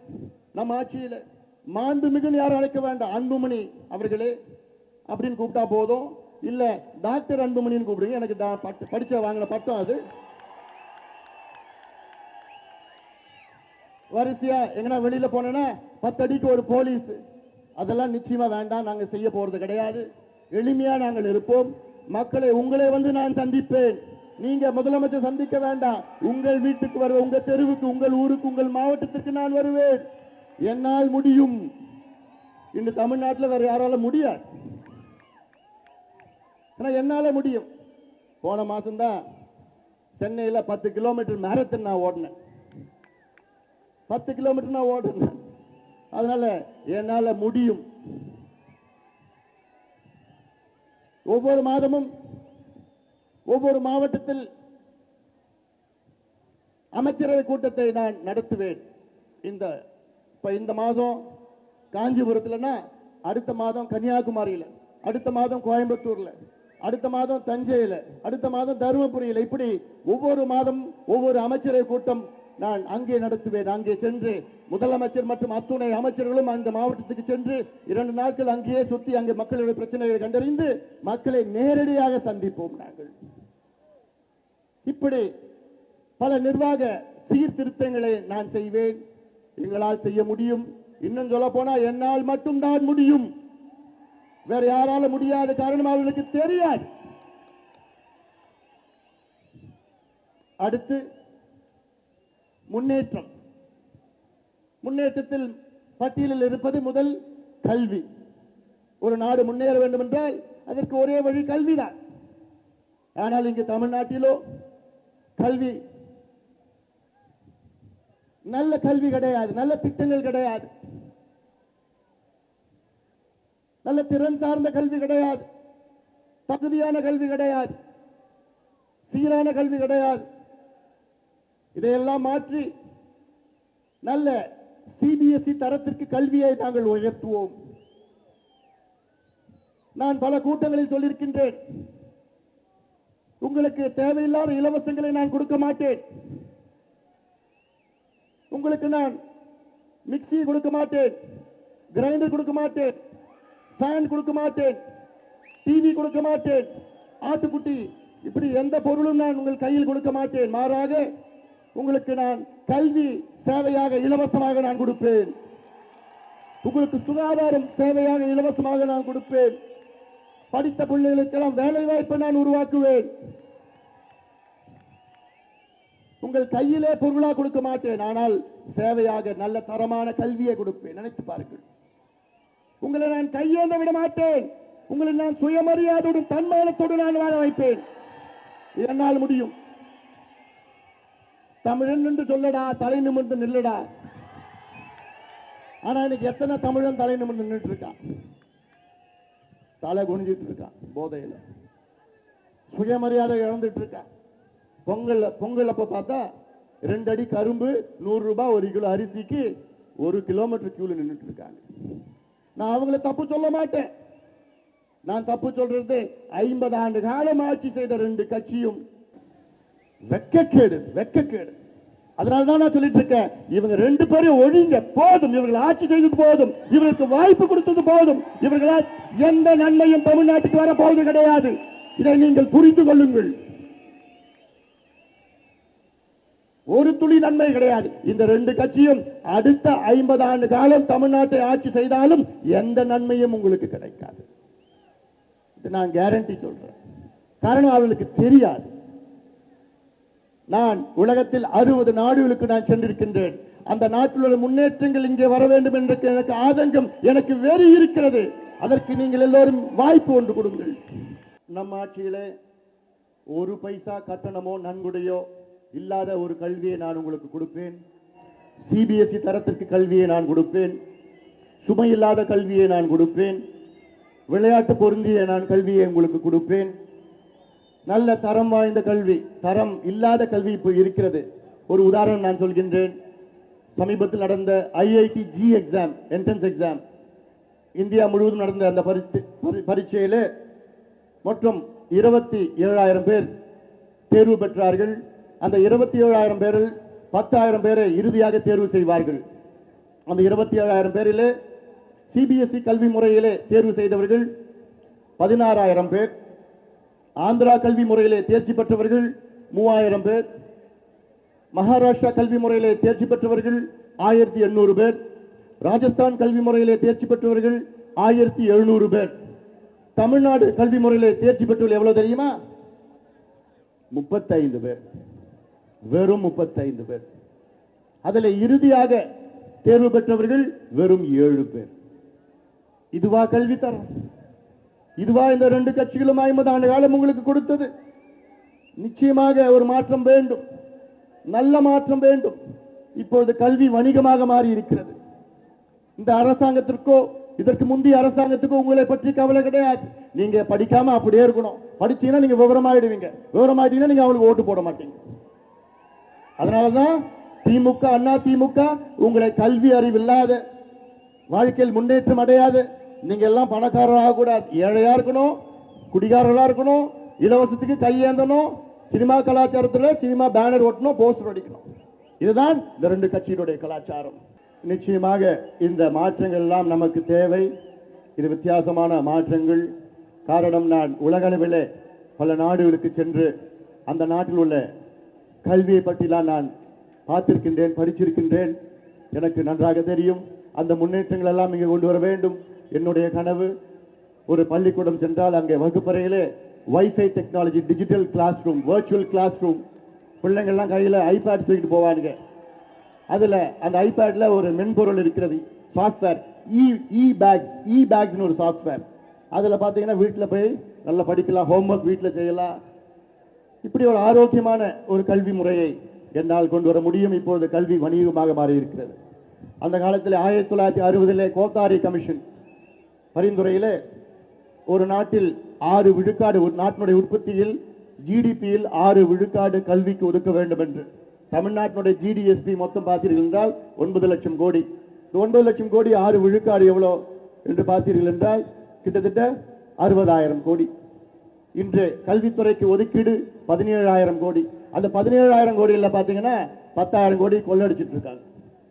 ஆக நம்ம ஆட்சியில இப்போ 17,000 கோடியிலிருந்து முதல் கட்டமாக 40,000 கோடி ரூபாய் ஒதுக்கீடு செய்து படிப்படியாக 60,000 கோடி ரூபாய் முழுமையிலும் தமிழ்நாட்டிலே யார் படித்தாலும் ஒரு பைசா நன்கொடையோ ஒரு ரூபாய் கட்டணமோ கட்ட தேவை கிடையாது. ஆக அந்த அளவுக்கு கல்வி முறையை நான் மாற்றுவேன், என்னால் நிச்சயமாக முடியும். அடுத்து சுகாதாரம். சுகாதாரம் என்றால் அதற்கு தகுதியான எந்த கட்சி? பாட்டாளி மக்கள் கட்சி. சுகாதாரத்தை பற்றி பேச தகுதியான ஒரே கட்சி பாட்டாளி மக்கள் கட்சியால் முடியும். காரணம், இந்தியாவுக்கே திட்டங்கள் கொண்டு வந்தோம், தமிழ்நாட்டுக்கு நம்மால் முடியாதா? நிச்சயமாக முடியும், நிச்சயமாக முடியும். இந்தியாவிலே நான் அமைச்சராக பொறுப்பேற்றவுடன் அன்று ஐயாவை கேட்டேன், ஐயா நான் என்ன செய்ய வேண்டும் என்று. ஐயா அவர்கள் ஒரு நொடி சிந்திக்காமல் சொன்னார், ஜனாதிபதிக்கு கிடைக்கின்ற அந்த வைத்திய வசதி சாதாரண குப்பன் சுப்பன் முனியனுக்கு போய் சேர வேண்டும் என்று சொன்னார். ஆம், தேசிய கிராமப்புற சுகாதாரத்தை கொண்டு வந்தேன். தேசிய கிராமப்புற சுகாதார திட்டம் உலக அளவிலே மிகப்பெரிய சுகாதார திட்டம் என்று ஐநா சபை பாராட்டி இருக்கிறது. ஜெஃப்ரி சாக்ஸ் என்று ஐநா சபையின் அவருடைய பொதுச் செயலாளருடைய உதவியாளர் ஒரு ஆலோசகர் அவர் சொல்லியிருக்கின்றார், the national rural health mission brought by Dr. Anbumani Ramadas is the biggest public health program in the entire world என்று சொல்லியிருக்கிறார். உலக அளவில் மிகப்பெரிய பொது சுகாதார திட்டத்தை அன்புமணி ராமதாஸ் அவர்கள் கொண்டு வந்தார் என்று சொல்லியிருக்கிறார். எல்லாம் சிந்திக்க வேண்டும். அந்த திட்டத்தினால் இன்று 10 ஆண்டுகளுக்கு பிறகு இன்று இந்தியாவை திரும்பி பார்த்தால் குழந்தை இறப்பு விகிதம் 55 விழுக்காடு குறைக்கப்பட்டிருக்கிறது. தாய் இறப்பு விகிதம் 50 விழுக்காடு இந்தியாவிலே குறைக்கப்பட்டிருக்கிறது. Infant mortality rate has been reduced by 55% and maternal mortality rate has been reduced by 50% in India. இது உலக சாதனை. ஆனால் இதற்கு அங்கீகாரம் இல்லை. ஆனாலும் பல திட்டங்கள் உங்களுக்கு நான் கொண்டு வந்தேன். எனக்கு ரொம்ப பிடிச்சது என்ன திட்டம்? 108 ஆம்புலன்ஸ் திட்டம். 108 ஆம்புலன்ஸ் திட்டத்தை இந்தியாவுக்கு அறிமுகப்படுத்தியது எந்த கட்சி? பாட்டாளி மக்கள் கட்சி. இது திட்டம். இன்னைக்கு 108 ஆம்புலன்ஸ் 22 மாநிலங்கள் ஓடிக்கொண்டிருக்கிறது. 22 மாநிலங்கள் 7 யூனியன் டெரிட்டரிஸ்ல இன்னைக்கு வெற்றிகரமாக ஓடிக்கொண்டிருக்கிறது. 108 கோடிக்கணக்கான உயிரை காப்பாற்றிக் கொண்டிருக்கிறது. ஆக இப்படி வித்தியாசமான திட்டங்களை கொண்டு வரும் பாட்டாளி மக்கள் கட்சி. சுகாதாரத்துறையிலே மாற்றங்கள் என்னால் கொண்டு வர முடியும். National health service London England இருக்கு. நேஷனல் ஹெல்த் சர்வீஸ் அதுல 92 விழுக்காடு மக்கள் அங்கே அரசு மருத்துவமனையிலே அங்கே வைத்தியம் செய்து கொண்டிருக்கிறார்கள். கியூபாலே பிரிவென்டிவ் ஹெல்த் கேருக்கு முக்கியத்துவம் கொடுக்கின்றார்கள். பிரான்சிலே ஒரு மாடல் இருக்கிறது. கொரியாவிலே ஒரு மாடல். எப்படி உலக அளவிலே நான் பல நாடுகளுக்கு போயிட்டு அந்த திட்டங்கள் எல்லாம் இங்கே என் மக்களுக்கு, என் நாட்டிற்கு, தமிழ்நாட்டுக்கு கொண்டு வர வேண்டும் என்று எனக்கு ஒரு ஆதங்கம். அதற்கு நீங்கள் எல்லோரும் சேர்ந்து ஒரு மாற்றத்தை நீங்கள் கொடுங்கள். இந்த முன்னேற்றத்தை உங்களுக்கு நான் கொடுக்கின்றேன். இப்பொழுது சுகாதாரத்துறையிலே நீங்கள் பாருங்கள். ஒரு தனிநபர் அதிகமாக கடன் வாங்குவது எதற்காக என்றால் சுகாதாரத்திற்காக, மருத்துவ செலவுக்காகத்தான். நம் ஆட்சியிலே நீங்கள் உங்களுடைய மருத்துவ உதவிக்காக, சுகாதாரத்திற்காக ஒரே ஒரு ரூபாய் கூட நீங்கள் செலவு செய்ய தேவையில்லை. அரசு துறையும் அரசாங்கம் உங்களுக்காக செலவு செய்யும். உங்களுக்கு அப்போலோ மருத்துவமனையில் கிடைக்கின்ற அந்த தரமான வைத்திய வசதி உங்கள் ஒவ்வொருவருக்கும் கிடைக்கும். அப்படி ஒவ்வொரு அரசு மருத்துவமனை நான் தரத்தை உயர்த்துவேன். ஒவ்வொரு மாவட்டத்திலும் நான் மருத்துவக் கல்லூரி, அரசு மருத்துவக் கல்லூரி நான் தொடங்குவேன். நல்ல நோய் வருவதற்கு முன்பு அந்த பரிசோதனை எல்லாம் உங்களுக்கு நான் செய்வேன். I will insist on preventive and promotive health care. அது மட்டுமல்ல, நம்முடைய பாரம்பரியமான மருத்துவம், சித்த மருத்துவத்திற்கு முக்கியத்துவம் கொடுத்து பாரம்பரிய வைத்தியத்திற்கு நான் முக்கியத்துவம் கொடுப்பேன். உங்களை யாராவது கடவுளை பார்த்திருக்கீங்களான்னு கேள்வி கேட்டா என்ன சொல்லுவீங்க? பார்த்திருக்கீங்களா? கடவுளை யாராவது பார்த்திருக்கீங்களா?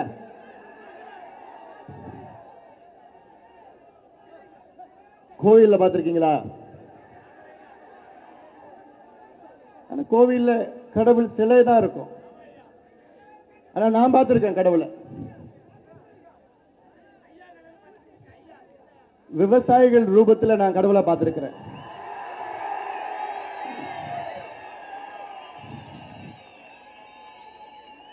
விவசாயிகள் என்னுடைய கடவுளா நான் பார்க்கிறேன்.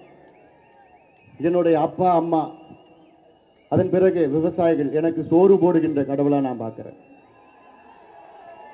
ஆனால் அப்படிப்பட்ட விவசாயிகள் இன்று முதுகெலும்பை உடைத்து தற்கொலை செய்து கொண்டிருக்கின்றார்கள். தமிழ்நாட்டில் ஆண்ட கட்சிகளும் ஆளும் கட்சியும் விவசாயிகளை பற்றி கவலை கிடையாது. விவசாயத்தை பற்றி எதுவும் தெரியாது அவர்களுக்கு. நம் நாட்டினுடைய முதுகெலும்பு விவசாயிகள். ஆனால் இன்று அதிக கடன் சுமையை தாங்கிக் கொண்டிருக்கின்றார்கள் விவசாயிகள். ஏன் விவசாயத்திற்கு அவ்வளவு முக்கியத்துவம் என்று சொல்கின்றேன் என்றால், நான் விவசாய குடும்பத்திலே பிறந்தவன். என்னுடைய தாத்தா விவசாயி, என்னுடைய தந்தை ஐயா விவசாயி, ஒரு மருத்துவர். ஆனால் அடிப்படையிலே அவர் விவசாயி.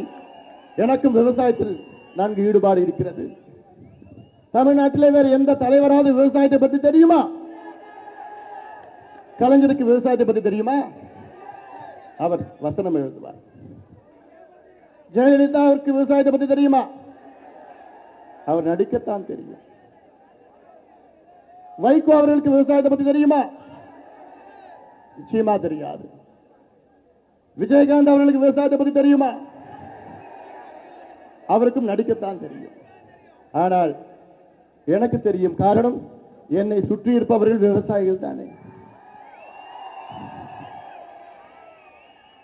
இந்தியாவிலே எந்த அரசாங்கமும் செய்யாததை நாம் செய்ய இருக்கின்றோம். விவசாயத்திற்கு தனி பட்ஜெட்டை நாம் போட இருக்கின்றோம். Separate budget for agriculture. இந்த பட்ஜெட், வேளாண் பட்ஜெட் ஏதோ IAS அதிகாரி எல்லாம் போட போறது கிடையாது.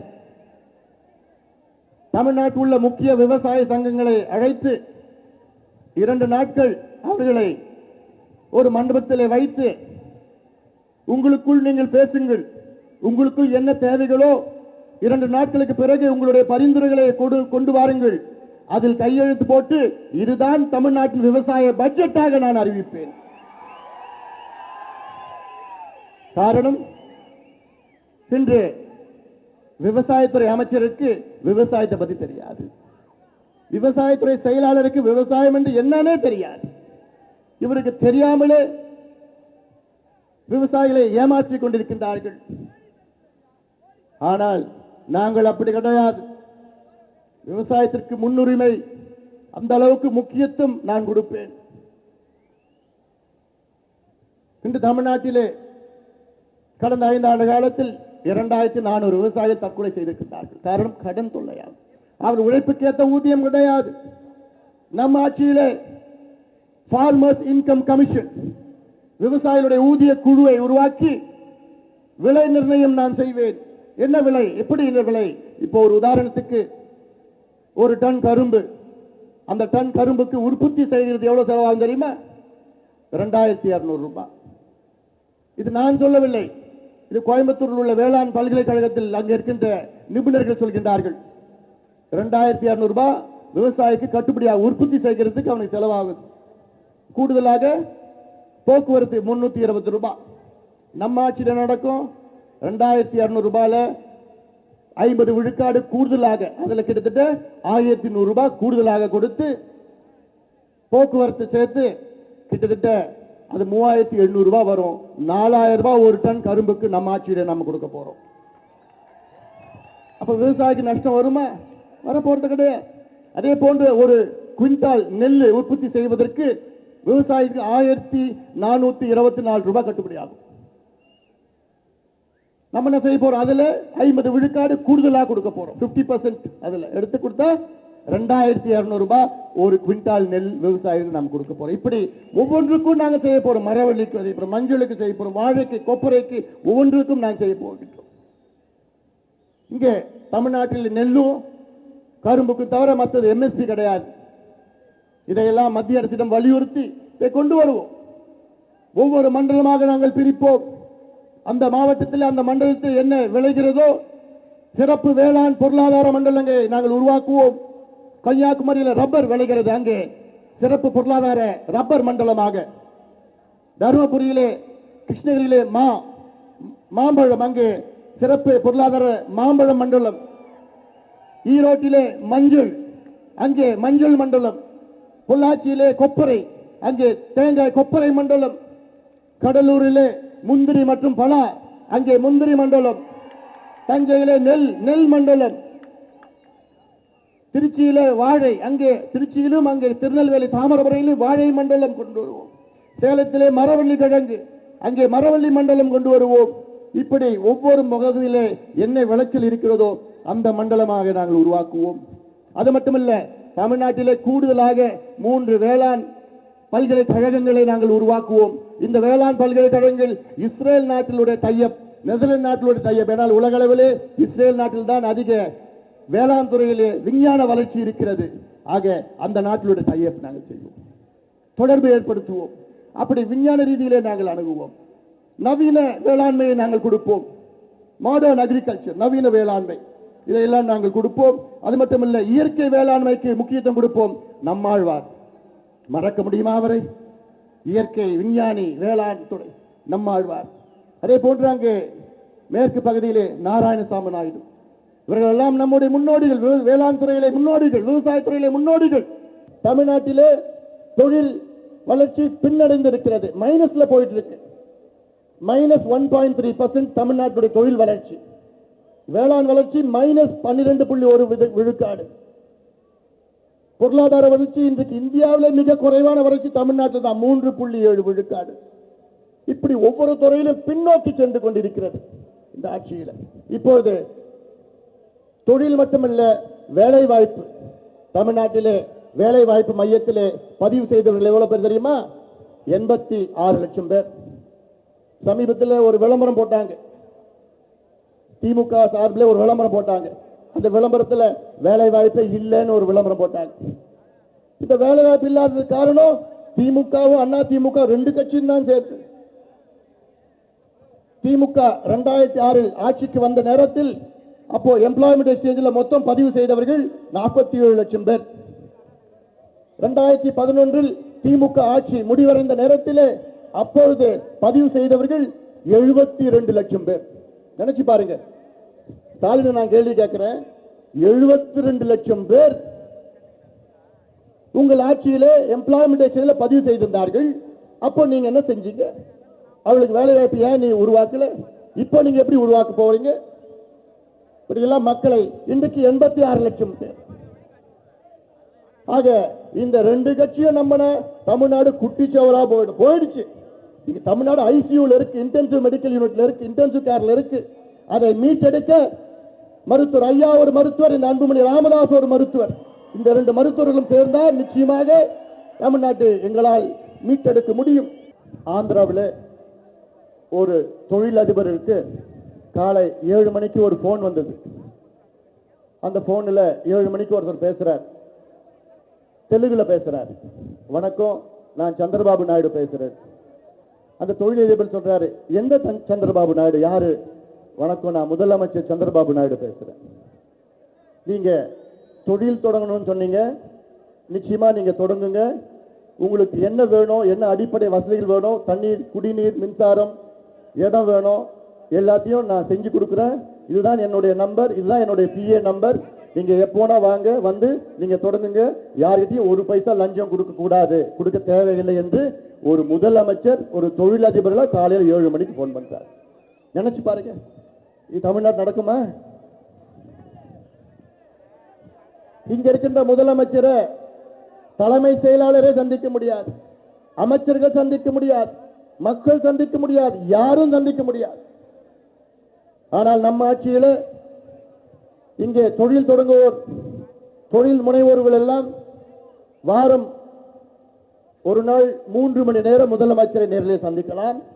அது மட்டுமல்ல, இங்கே தொழில் தொடங்க வேண்டும் என்றால் சிங்கிள் விண்டோ கிளியரன்ஸ் 30 நாட்களில் உங்களுக்கு அனுமதி கிடைக்கும். வேற எங்கேயும் நீங்க போக வேண்டாம். ஒரே ஒரு பைசா லஞ்சம் ஊழலோ எங்களுக்கு வேண்டாம், லஞ்சம் கொடுக்க தேவையில்லை. அத்துணை அடிப்படை வசதிகளும் உங்களுக்கு நாங்கள் செய்து கொடுப்போம்.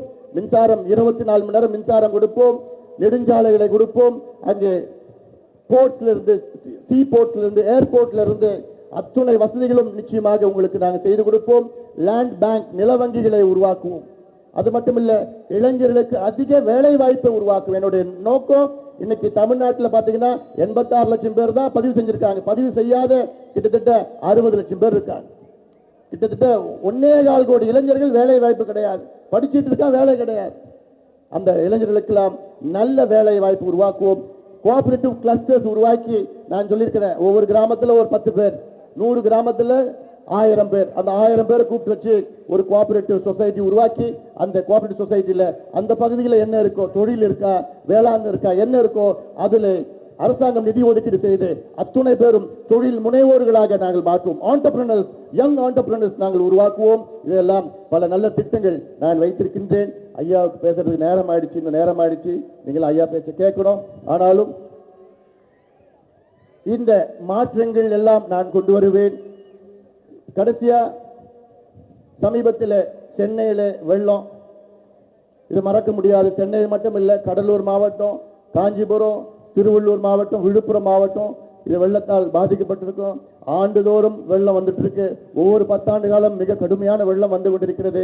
இது 50 ஆண்டு காலம், ஒவ்வொரு 10 ஆண்டு காலத்திலே வெள்ளம் வந்து இந்த ரெண்டு கட்சியும் இதற்கு எதுவும் செய்யவில்லை. வெள்ளத்துல நம்ம என்ன செஞ்சோம்? என்னுடைய தொகுதி தருமபுரியிலிருந்து 10 பரிசல்களை எடுத்து வந்து சென்னை மக்களை 4 நாள் காப்பாற்றினோம். உணவு கொடுத்தோம், பொருள் கொடுத்தோம், பால் கொடுத்தோம், மருத்துவ முகாம்கள் நடத்தினோம், நிலவேம்பு கஷாயம் கொடுத்தோம். கடலூருக்கு சென்று பல முறை சென்று மக்களுக்கு உதவி செய்தோம். திருவள்ளூர், காஞ்சிபுரம் மக்களுக்கு உதவிகள் செய்தோம். நாடாளுமன்றத்திலே பேசினோம். பிரதமரை நான் சந்தித்தேன். நாடாளுமன்றத்திலே இந்த பிரச்சனை பற்றி பேசுகின்ற நேரத்திலே என்னை 37 பேர் எதிர்த்தார்கள். யாரு? எந்த 37 பேர்? தமிழ்நாட்டை சார்ந்த நாடாளுமன்ற உறுப்பினர்கள் 37 பேர் என்னை எதிர்த்தார்கள். காரணம், இங்கே நான் சொன்ன காரணம், சென்னையில் நடந்த வெள்ளத்திற்கு 2 காரணம். ஒன்று இயற்கை, மற்றொன்று செயற்கை. இயற்கை மழை வெள்ளம், செயற்கை செம்பரம்பாக்கம் ஏரியை முன் அறிவிப்பு இல்லாத திறந்து விட்டதுதான் காரணம் என்று பேசினேன். அது நம்ம பேசக்கூடாதான், அது பேசக்கூடாதான், உண்மையை பேசக்கூடாதான். இப்ப சமீபத்தில் என் மேல ஒரு வழக்கு போட்டிருக்காங்க. ஏன்னா நான் செம்பரம்பாக்கம் ஏரி திறந்து விட்டுட்டாங்க, அதனால நிறைய பேர் செத்துட்டாங்கன்னு நான் சொன்னேன்னா, இப்பயும் நான் சொல்றேன், செம்பரம்பாக்கம் ஏரி திறந்து விட்டதுனாலதான் ஆயிரக்கணக்கான பேர் இறந்திருக்கிறாங்க. போடுங்க, கேஸ போடுங்க, வழக்கு எத்தனை வேணா போடுங்க, எனக்கு கவலையே கிடையாது. உண்மையை நான் என்னைக்கு நான் பேசுவேன். நாடாளுமன்றத்தில் நான் பேசினேன். எனக்கு பிறகு இந்திய சுற்றுச்சூழல் மற்றும் வனத்துறை அமைச்சர் ஜாவடேகர் அவர் நாடாளுமன்றத்தில் பேசினார். அவர் மேல வழக்கு போடுவீங்களா? ஏன் இங்க இருக்கின்ற தலைமை நீதிபதி பேசினாரு, செம்பரம்பாக்கம் ஏரி தான் காரணம், அவர் மேல வழக்கு போடுவீங்களா? ஆக அதை பத்தி கவலை கிடையாது. இவ்வளவு பெரிய வெள்ளம் ஒரு முதலமைச்சர் வீட்டை விட்டு வெளில வரல. இவ்வளவு பெரிய வெள்ளத்திற்கு காரணம் இந்த 2 கட்சிகளும் தான் காரணம். சென்னைக்கு பார்த்தீர்கள் என்றால் இயற்கை வடிகால், அடையாறு ஆறு ஒரு பக்கம், கூவமாறு ஒரு பக்கம், கொசுத்தலை ஆறு ஒரு பக்கம் இணைப்பது பக்கிங்ஹாம் கால்வாய், பள்ளிக்கரணை சதுப்பு நிலம். இந்தியாவில் இப்படி இவ்வளவு இயற்கையான வடிகால் இந்தியாவில் எந்த நகரத்துக்கும் கிடையாது, சென்னைக்கு இருக்கிறது. ஆனால் அதை மீறி இவ்வளவு வெள்ளம், இவ்வளவு உயிரிழப்பு, இவ்வளவு பொருள் இழப்பு, வாழ்வாதாரத்தை இழந்த இதற்கு காரணம் ஜெயலலிதாவும் தான் காரணம், கலைஞரும் தான் காரணம். இவர்கள் இருவரும் தான் இதற்கு காரணம். இவர்கள் இருவரும் தான் 50 ஆண்டு காலம் ஆட்சி செய்து உங்களை நாசப்படுத்தியிருக்கின்றால் என்ற முன்னேறுகின்ற திட்டத்தை கொண்டு வராத நாசப்படுத்திய இந்த 2 கட்சிகளை நாம் ஒதுக்குகின்ற நேரம் வந்துவிட்டது. ஒதுக்குவோம். ஆக மருத்துவர் ஐயா அவர்கள் பேச வேண்டும். இவ்வளவு பெரிய மாநாடு, இவ்வளவோ கூட்டம், இவ்வளவோ எழுச்சி, இவ்வளவோ இளைஞர்கள், இதுவரை தமிழ்நாடு பார்க்காத கூட்டம் இங்கே கூடியிருக்கின்றார்கள். இந்த எழுச்சிக்கு காரணம் எங்களுக்கு மாற்றம் வேண்டும் என்று காரணம். நிச்சயமாக மாற்றம் வரும். இந்த மாநாட்டை மிக சிறப்பாக நடத்திய அத்துணை பொறுப்பாளர் மேடையில் இருக்கிறாங்க. நம்முடைய ஆக்ஷன் கிங் ஏகே மூர்த்தி தலைமையில் திருக்கச்சூர் ஆரம்பம் அவர்களும், KN சேகர், கங்கா, பாலயோகி தலைமையில் மற்றும் ஜெயராம், EJ தயாளன் போன்றவர்கள் எல்லாம் சேர்ந்து, வாசு, கணேசமூர்த்தி எல்லாம் சேர்ந்து, மகேஷ் போன்றெல்லாம் மிகப்பெரிய மிக சிறந்த மாநாட்டை நடத்தியிருக்கின்றார்கள். உங்களுடைய வாழ்த்துக்கள், பாராட்டுக்கள். இறுதியாக அமெரிக்காவில் 1963 கருப்பு இன சார்ந்தவர் மார்ட்டின் லூதர் கிங் என்ற ஒரு கருப்பு இனத்தின் தலைவர் ஒரு சிறப்புரை ஆற்றினார். அந்த சிறப்புரையிலே அவர் சொன்ன வார்த்தைகள், ஐ ஹாவ் a dream என்று சொன்னார். எனக்கு ஒரு கனவு இருக்கிறது என்று சொன்னார். அந்த கனவில் அமெரிக்காவை ஒரு கருப்பு இனத்தை சார்ந்தவர் ஆள வேண்டும், ஜனாதிபதியாக ஆக வேண்டும் என்று 1963 சொன்னார். அவருடைய கனவு நினைவாகி இருக்கிறது. இன்று அமெரிக்க ஜனாதிபதி பராக் ஒபாமா என்ற ஒரு கருப்பினத்தை சார்ந்தவர். அதே போன்று எனக்கும் ஒரு கனவு இருக்கிறது. I have a dream. என்னுடைய கனவு தமிழ்நாட்டில் உள்ள 1,97,00,000 குடும்பங்களுக்கும் நல்ல வீடு இருக்க வேண்டும் என்று எனக்கு கனவு இருக்கிறது. அந்த வீட்டிலே 24 மணி நேரம் மின்சாரம் இருக்க வேண்டும் என்று எனக்கு கனவு இருக்கிறது. அந்த வீட்டில் உள்ள குழாயை திறந்தால் குடிநீர் வர வேண்டும் என்று எனக்கு கனவு இருக்கிறது. அந்த வீட்டுக்கு வெளியே நல்ல சாலைகள் இருக்க வேண்டும், சுத்தமாக இருக்க வேண்டும், குப்பை இல்லாத சாலைகள், தூய்மையான சாலைகள், பசுமையான சாலைகள். அது மட்டுமல்ல, தமிழ்நாட்டில் உள்ள அத்துணை இளைஞர்களுக்கும் வேலை வாய்ப்பு இருக்க வேண்டும். ஒரே ஒரு இளைஞன் கூட எனக்கு வேலை இல்லை என்று சொல்ல முடியாத அந்த சூழலை என்னால் உருவாக்க முடியும். எனக்கு அந்த கனவு இருக்கிறது. ஒரு விவசாயிகளும் தற்கொலை செய்யக்கூடாது, அந்த கனவு எனக்கு இருக்கிறது. தொழில் வளத்தை நான் பெருக்க வேண்டும், பொருளாதாரத்தை நான் முன்னேற்ற வேண்டும், வறுமையை நான் ஒழிக்க வேண்டும், ஊழலை நான் ஒழிக்க வேண்டும், எல்லாத்துக்கும் மேல் சாராயத்தை நான் முற்றிலும் ஒழிக்க வேண்டும் என்று எனக்கு கனவு இருக்கிறது. அப்படி என்னுடைய கனவு தமிழ்நாட்டை இந்தியாவின் முதன்மை மாநிலமாக ஆற்ற வேண்டும், முன்னேற்ற வேண்டும் என்று எனக்கு அந்த கனவு இருக்கிறது. இந்த கனவை நாம் எல்லோரும் சேர்ந்து நினைவாக்குவோம். மாற்றத்தை நீங்கள் கொடுங்கள், முன்னேற்றத்தை இந்த அன்புமணி ராமதாஸ் உங்களுக்கு கொடுப்பார். நன்றி. மாற்றத்தை மக்களே தாருங்கள், முன்னேற்றத்தை நான் தருகிறேன். முன்னேற்றத்தை எந்த வடிவத்திலே, எந்த ரூபத்திலே, எப்படியெல்லாம் நான் தருவேன். எல்லா துறையும் பின்தங்கி இருக்கிற நிலையிலே இதையெல்லாம் நான் எப்படி தருவேன் என்று காணொளி நிகழ்ச்சியாக பிரச்சனைகள், அதற்கான தீர்வுகள், இதையெல்லாம் நடந்து கொண்டே இன்றைக்கு மிக அற்புதமாக இன்றைக்கு சொல்லி அமர்ந்திருக்கின்ற நம்முடைய முதலமைச்சர் வேட்பாளரை இன்றைக்கு நேரலையில் பார்க்கின்ற மக்கள் நிச்சயம் பாராட்டுவார்கள். இந்த பிள்ளைக்கு கட்டாயம் வாய்ப்பு கொடுக்க வேண்டும் என்று அந்த குடும்பத்தில் இருக்கிறவர்கள் எல்லாம் பேச ஆரம்பித்திருப்பார்கள். நாளையும் பேசுவார்கள், தொடர்ந்து பேசுவார்கள், ஓட்டு போடுகின்ற நாள் வரை பேசுவார்கள். மாங்கனிக்கு ஓட்டு போட்டு விட்டேன், மாம்பழத்துக்குத்தான் நான் ஓட்டு போட்டேன், நீ யாருக்கு ஓட்டு போட்டாய், நீ யாருக்கு ஓட்டு போட்டாய், நானும் மாம்பழம் தான், நானும் மாம்பழம் தான் என்று சொல்லுகின்ற அளவிற்கு மாற்றம் தமிழகத்திலே வந்து கொண்டிருக்கிறது.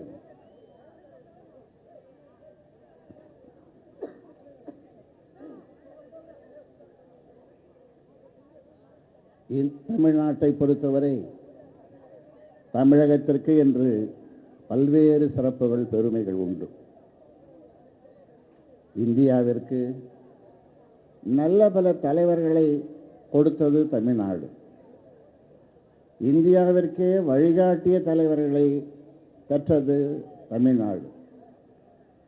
அந்த வரிசையிலே உத்தமர் ஓ.பி. ராமசாமி ரெட்டியார், கர்ம வீரர் காமராசர், மூதறிஞர் ராஜாஜி, ஆர்வி என்று சொல்லப்படுகின்ற ஆர் வெங்கட்ராமன், சி சுப்பிரமணியம், கடைசியாக மறைந்த அப்துல் கலாம், இப்படிப்பட்ட தலைவர்கள் வாழ்ந்த இந்த மண் தமிழ்நாட்டிலே இந்தியாவுக்கு வழிகாட்டிய தலைவர்கள். ஆனால் இன்று 100 கோடி அபராதம், 4 ஆண்டு சிறை, சர்க்காரியா கமிஷன், 2G ஸ்பெக்ட்ரம் ஊழல், இதற்குள்ளே நான் போக விரும்பவில்லை. இதையெல்லாம் இங்கே பேசியவர்கள், எனக்கு முன்னால் பேசியவர்கள் அலசி ஆராய்ந்து விட்டார்கள். அதனாலே நான் கோடிட்டு சொன்னேன், அவர்கள் யார் என்பது உங்களுக்கு புரியும். ஆக தமிழ்நாட்டுக்கு பெருமை சேர்த்த தலைவர்கள் இவர்கள். நான் சொன்ன இவர்கள் சிறுமை சேர்த்த தலைவர்கள். இதை நான் மாற்றி காட்டுவேன், எனக்கு வாய்ப்பு தாருங்கள் என்று காரண காரியங்களோடு அன்புமணி ராமதாஸ் தமிழக மக்களுக்கு வேண்டுகோள் விடுத்தார். ஓட்டு போடாத 20-30% வாக்காளர்களுக்கு சொல்லுகின்றேன், வேண்டிக் கொள்ளுகின்றேன், அரசியல் சாக்கடை என்றால் உங்களை போன்றவர்கள் தான் அதை சுத்தப்படுத்த வேண்டும். கர்ம வீரர் காமராசர் சொன்னார், திமுகவும் அண்ணா திமுகவும் ஒரே குட்டையில் ஊறிய மட்டைகள் என்று அன்றே சொன்னார் அவர். இன்று எவ்வளவு சீரழிவு, எவ்வளவு அசிங்கங்கள். அதனாலே சொல்லுகின்றேன், இன்றைக்கு இதை சுத்தப்படுத்த நாம் எல்லோரும் சேர்ந்து சுத்தப்படுத்துவோம், மாற்றத்தை உருவாக்குவோம், முன்னேற்றத்திற்கு வழிகாண்போம். இங்கே அன்புமணி ராமதாஸ் பேசும்போது சொன்னார், ஆனால் இதை எதிர்க்கட்சி ஆளுங்கட்சி ரெண்டுத்துக்கும் என்ன வித்தியாசம்? எதிர்க்கட்சி என்பது நிறைய யோசனைகளை, திட்டங்களை ஆளுங்கட்சிக்கு கொடுப்பது எதிர்க்கட்சி.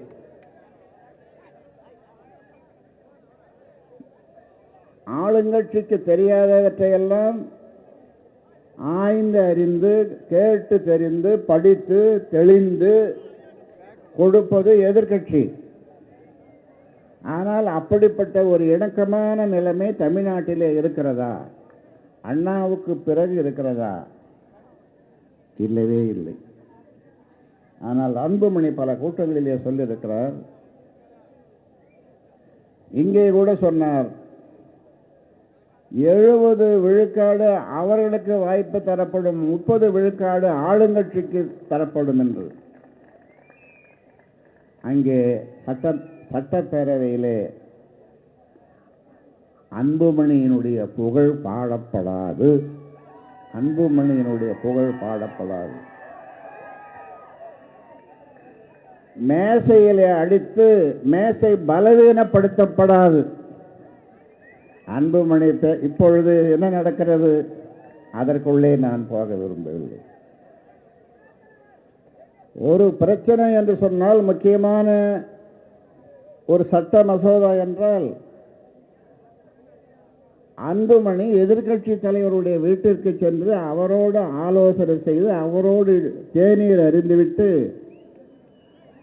அதன் பிறகு அந்த திட்டத்தை சட்டமன்றத்திலே சொல்லக்கூடிய ஒரு அரசியல் ஆரோக்கியமான அரசியல் தமிழ்நாட்டிலே வரப்போகிறது.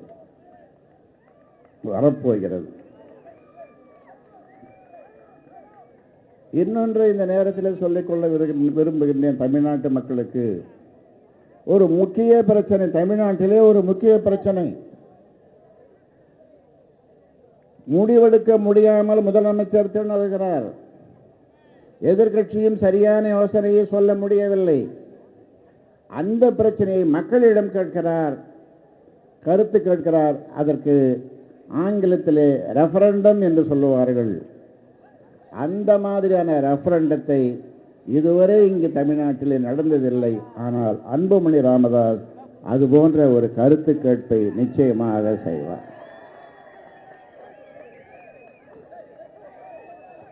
ஒரு புதிய அரசியல் நாகரிகத்தை அவர் உண்டாக்குவார். காந்திஜி சொன்னதை பற்றி அவர் சொன்னார். அவர்கள் முதலில் உங்களை புறக்கணிப்பார்கள், அடுத்து உங்களை ஏளனம் செய்வார்கள், அடுத்து உங்களை கடுமையாக எதிர்ப்பார்கள், இறுதியில் நீங்கள் வெல்வீர்கள்.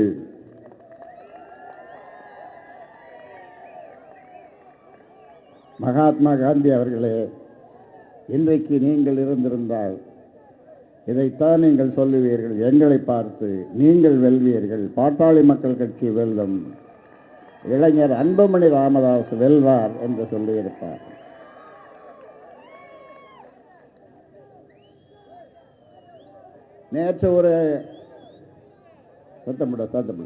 நேற்று முந்தாநாள் சென்னைக்கு வரும் பொழுது ஒரு IAS ஓய்வு பெற்ற, மத்திய அரசிலே நல்ல பதவியிலே இருந்து ஓய்வு பெற்றவர் என்னுடைய நண்பர். அவரிடம் கேட்டேன், தமிழ்நாட்டிலே 2.4 லட்சம் கோடி கடனிலே இருக்கிறது தமிழக அரசு, நேரடி கடன். பொதுத்துறை நிறுவனங்களுக்கு அது 2 லட்சம் கோடிக்கு மேலே. இதையெல்லாம் குறைப்பதற்கு என்ன சார் வழி என்று அவரை கேட்டேன். அவருக்கு ஆச்சரியமாக இருந்தது. ஒரு அரசியல்வாதி நீங்க இப்படியெல்லாம் கேட்கறீங்க, எனக்கு ஆச்சரியமா இருக்குது. அவர் சொன்னார் 10 வழிமுறைகளை சொன்னார். 10 வழிமுறைகளை சொன்னார். அதே போன்று மின்சார வாரியத்தை சீரமைப்பதற்கான நடவடிக்கைகள் என்ன சார் என்று கேட்டேன். 13 வழிமுறைகளை சொன்னார். ஆக அன்புமணி ராமதாஸ் அடிக்கடி எல்லா கூட்டங்களிலும் மாநாடுகளிலும் சொல்லி வந்தது டெவலப்மெண்ட் பாலிடிக்ஸ், டெவலப்மெண்ட் பாலிடிக்ஸ். எங்களுடைய சிந்தனை எல்லாம் டெவலப்மெண்ட் பாலிடிக்ஸ், வளர்ச்சி வளர்ச்சி, முன்னேற்றம் முன்னேற்றம். தமிழ்நாட்டை எல்லா நிலையிலும் முன்னேற்றுவது, எப்படியெல்லாம் முன்னேற்றுவது, இதே சிந்தனை. இந்த சிந்தனையினாலே தான் நாங்கள் இது போன்ற ஐஏஎஸ் அதிகாரிகளிடம் நாங்கள் கருத்து கேட்கிறோம், பேசிக்கொண்டிருக்கிறோம். சஸ்டைனபிள் டெவலப்மெண்ட் கோல்ஸ், இதைத்தான் நாங்கள் திரும்ப திரும்ப சொல்லிக் கொண்டிருக்கிறோம். நீடித்த நிலைத்த வளர்ச்சி, நீடித்த நிலைத்த வளர்ச்சி. அடுத்த தலைமுறைக்கும் அனுபவித்துவிட்டு இப்பொழுது அனுபவித்துட்டு அடுத்த தலைமுறைக்கும் அப்படியே மாற்றம் இல்லாமல் மேம்படுத்தப்பட்டு கொடுத்து விட்டு செல்வோம். அர்பன் ஃபியூச்சர் ஆஸ்திரேலியாவில் ஒரு மாநாடு. இந்த நகரங்களை எப்படி மேம்பாடு, இப்போ ஸ்மார்ட் சிட்டிஸ்ன்னு சொல்கிறோம் இல்லையா, இதற்காக அழைப்பு பசுமை தாயகத்திற்கு வந்திருக்கிறது. நம்முடைய நான் தொடங்கிய அந்த பசுமை தாயகத்திற்கு வந்திருக்கிறது. அவள் கூட கேட்டார் நான் போய் வரட்டுமா என்று. ஐநா சபை நடத்துகிறது, ஐநா சபை நடத்துகிறது. நான் விரும்பும் சென்னை, தி சென்னை வி வாண்ட். அதற்கான யுக்திகளையும் அதற்கான திட்டங்களையும் வகுத்து இன்றைக்கு சென்னையில் இருக்கின்ற மக்கள், படித்தவர்கள் எல்லாம் இன்றைக்கு பாராட்டுகிறார்கள். அடுத்தது கடைசியாக சமுதாய ஒப்பந்தம். இந்த சமுதாய ஒப்பந்தம் பல்வேறு விதமாக பேசப்பட்டாலும் சமுதாயத்தின் நலத்தை நாடுகிற விஷயத்தில் ஒவ்வொரு குடிமகனுக்கும் உரிமை இருக்க வேண்டும். அதுதான் உண்மையான சுதந்திரம். அதாவது ஒவ்வொரு குடிமகனும் சமுதாயத்தை சார்ந்துள்ள மற்றவர்களுக்கு பயனுடையவனாய் இருக்க வேண்டும். இப்படிப்பட்ட நோக்கமுடைய பிரஜைகளை கொண்ட ஒரு சமுதாயத்தை எளிதிலே அழிக்க முடியாது. இவர்களுக்கு அதிகமான சட்டங்களும் தேவையில்லை. அப்படிப்பட்ட ஒரு சமுதாயத்தை தமிழ்நாட்டிலே உருவாக்கவே பாட்டாளி மக்கள் கட்சி விரும்புகிறது. 7.5 கோடி மக்களுக்கும் அன்புமணி பதவி ஏற்கின்ற போது அன்று பிறக்கின்ற குழந்தைக்கும் சேர்த்து அத்தனை கோடி மக்களுக்கும், தமிழ்நாட்டு மக்களுக்கும் முன்னேற்றத்தை ஏற்படுத்தக்கூடிய அளவிலே இன்றைக்கு ஒரு சமுதாய ஒப்பந்தத்தை நாங்கள் தொடர்ந்து சொல்லி வருகிறோம். அதன் மூலமாக இந்த தமிழ்நாடு முன்னேறும், வளம் பெறும். தமிழ்நாட்டு மக்கள், அதனாலே தமிழ்நாட்டு மக்கள் உயர்வு பெறுவார்கள், எல்லா நிலையிலும் உயர்வு பெறுவார்கள். அதனாலே ஒட்டுமொத்த 5,79,00,000 வாக்காளர்கள் ஒரு முறை நீங்கள் அன்புமணி ராமதாஸுக்கு மாம்பழ சின்னத்திலே வாக்களியுங்கள், ஒரு முறை வாக்களியுங்கள். அவருடைய செயல்பாட்டை பார்த்து இந்தியாவே பாராட்டி நீங்கள் இந்தியாவுக்கே வழிகாட்டுங்கள், இந்தியாவுக்கே வழிகாட்டக்கூடிய தலைவராக நீங்கள் விளங்குகிறீர்கள் என்று போற்றப்படுகின்ற ஒரு நிலைமை நிச்சயமாக வரும். தமிழ்நாட்டிலிருந்து மீண்டும் ஒரு நல்ல தலைவரை இந்தியா பெறும்.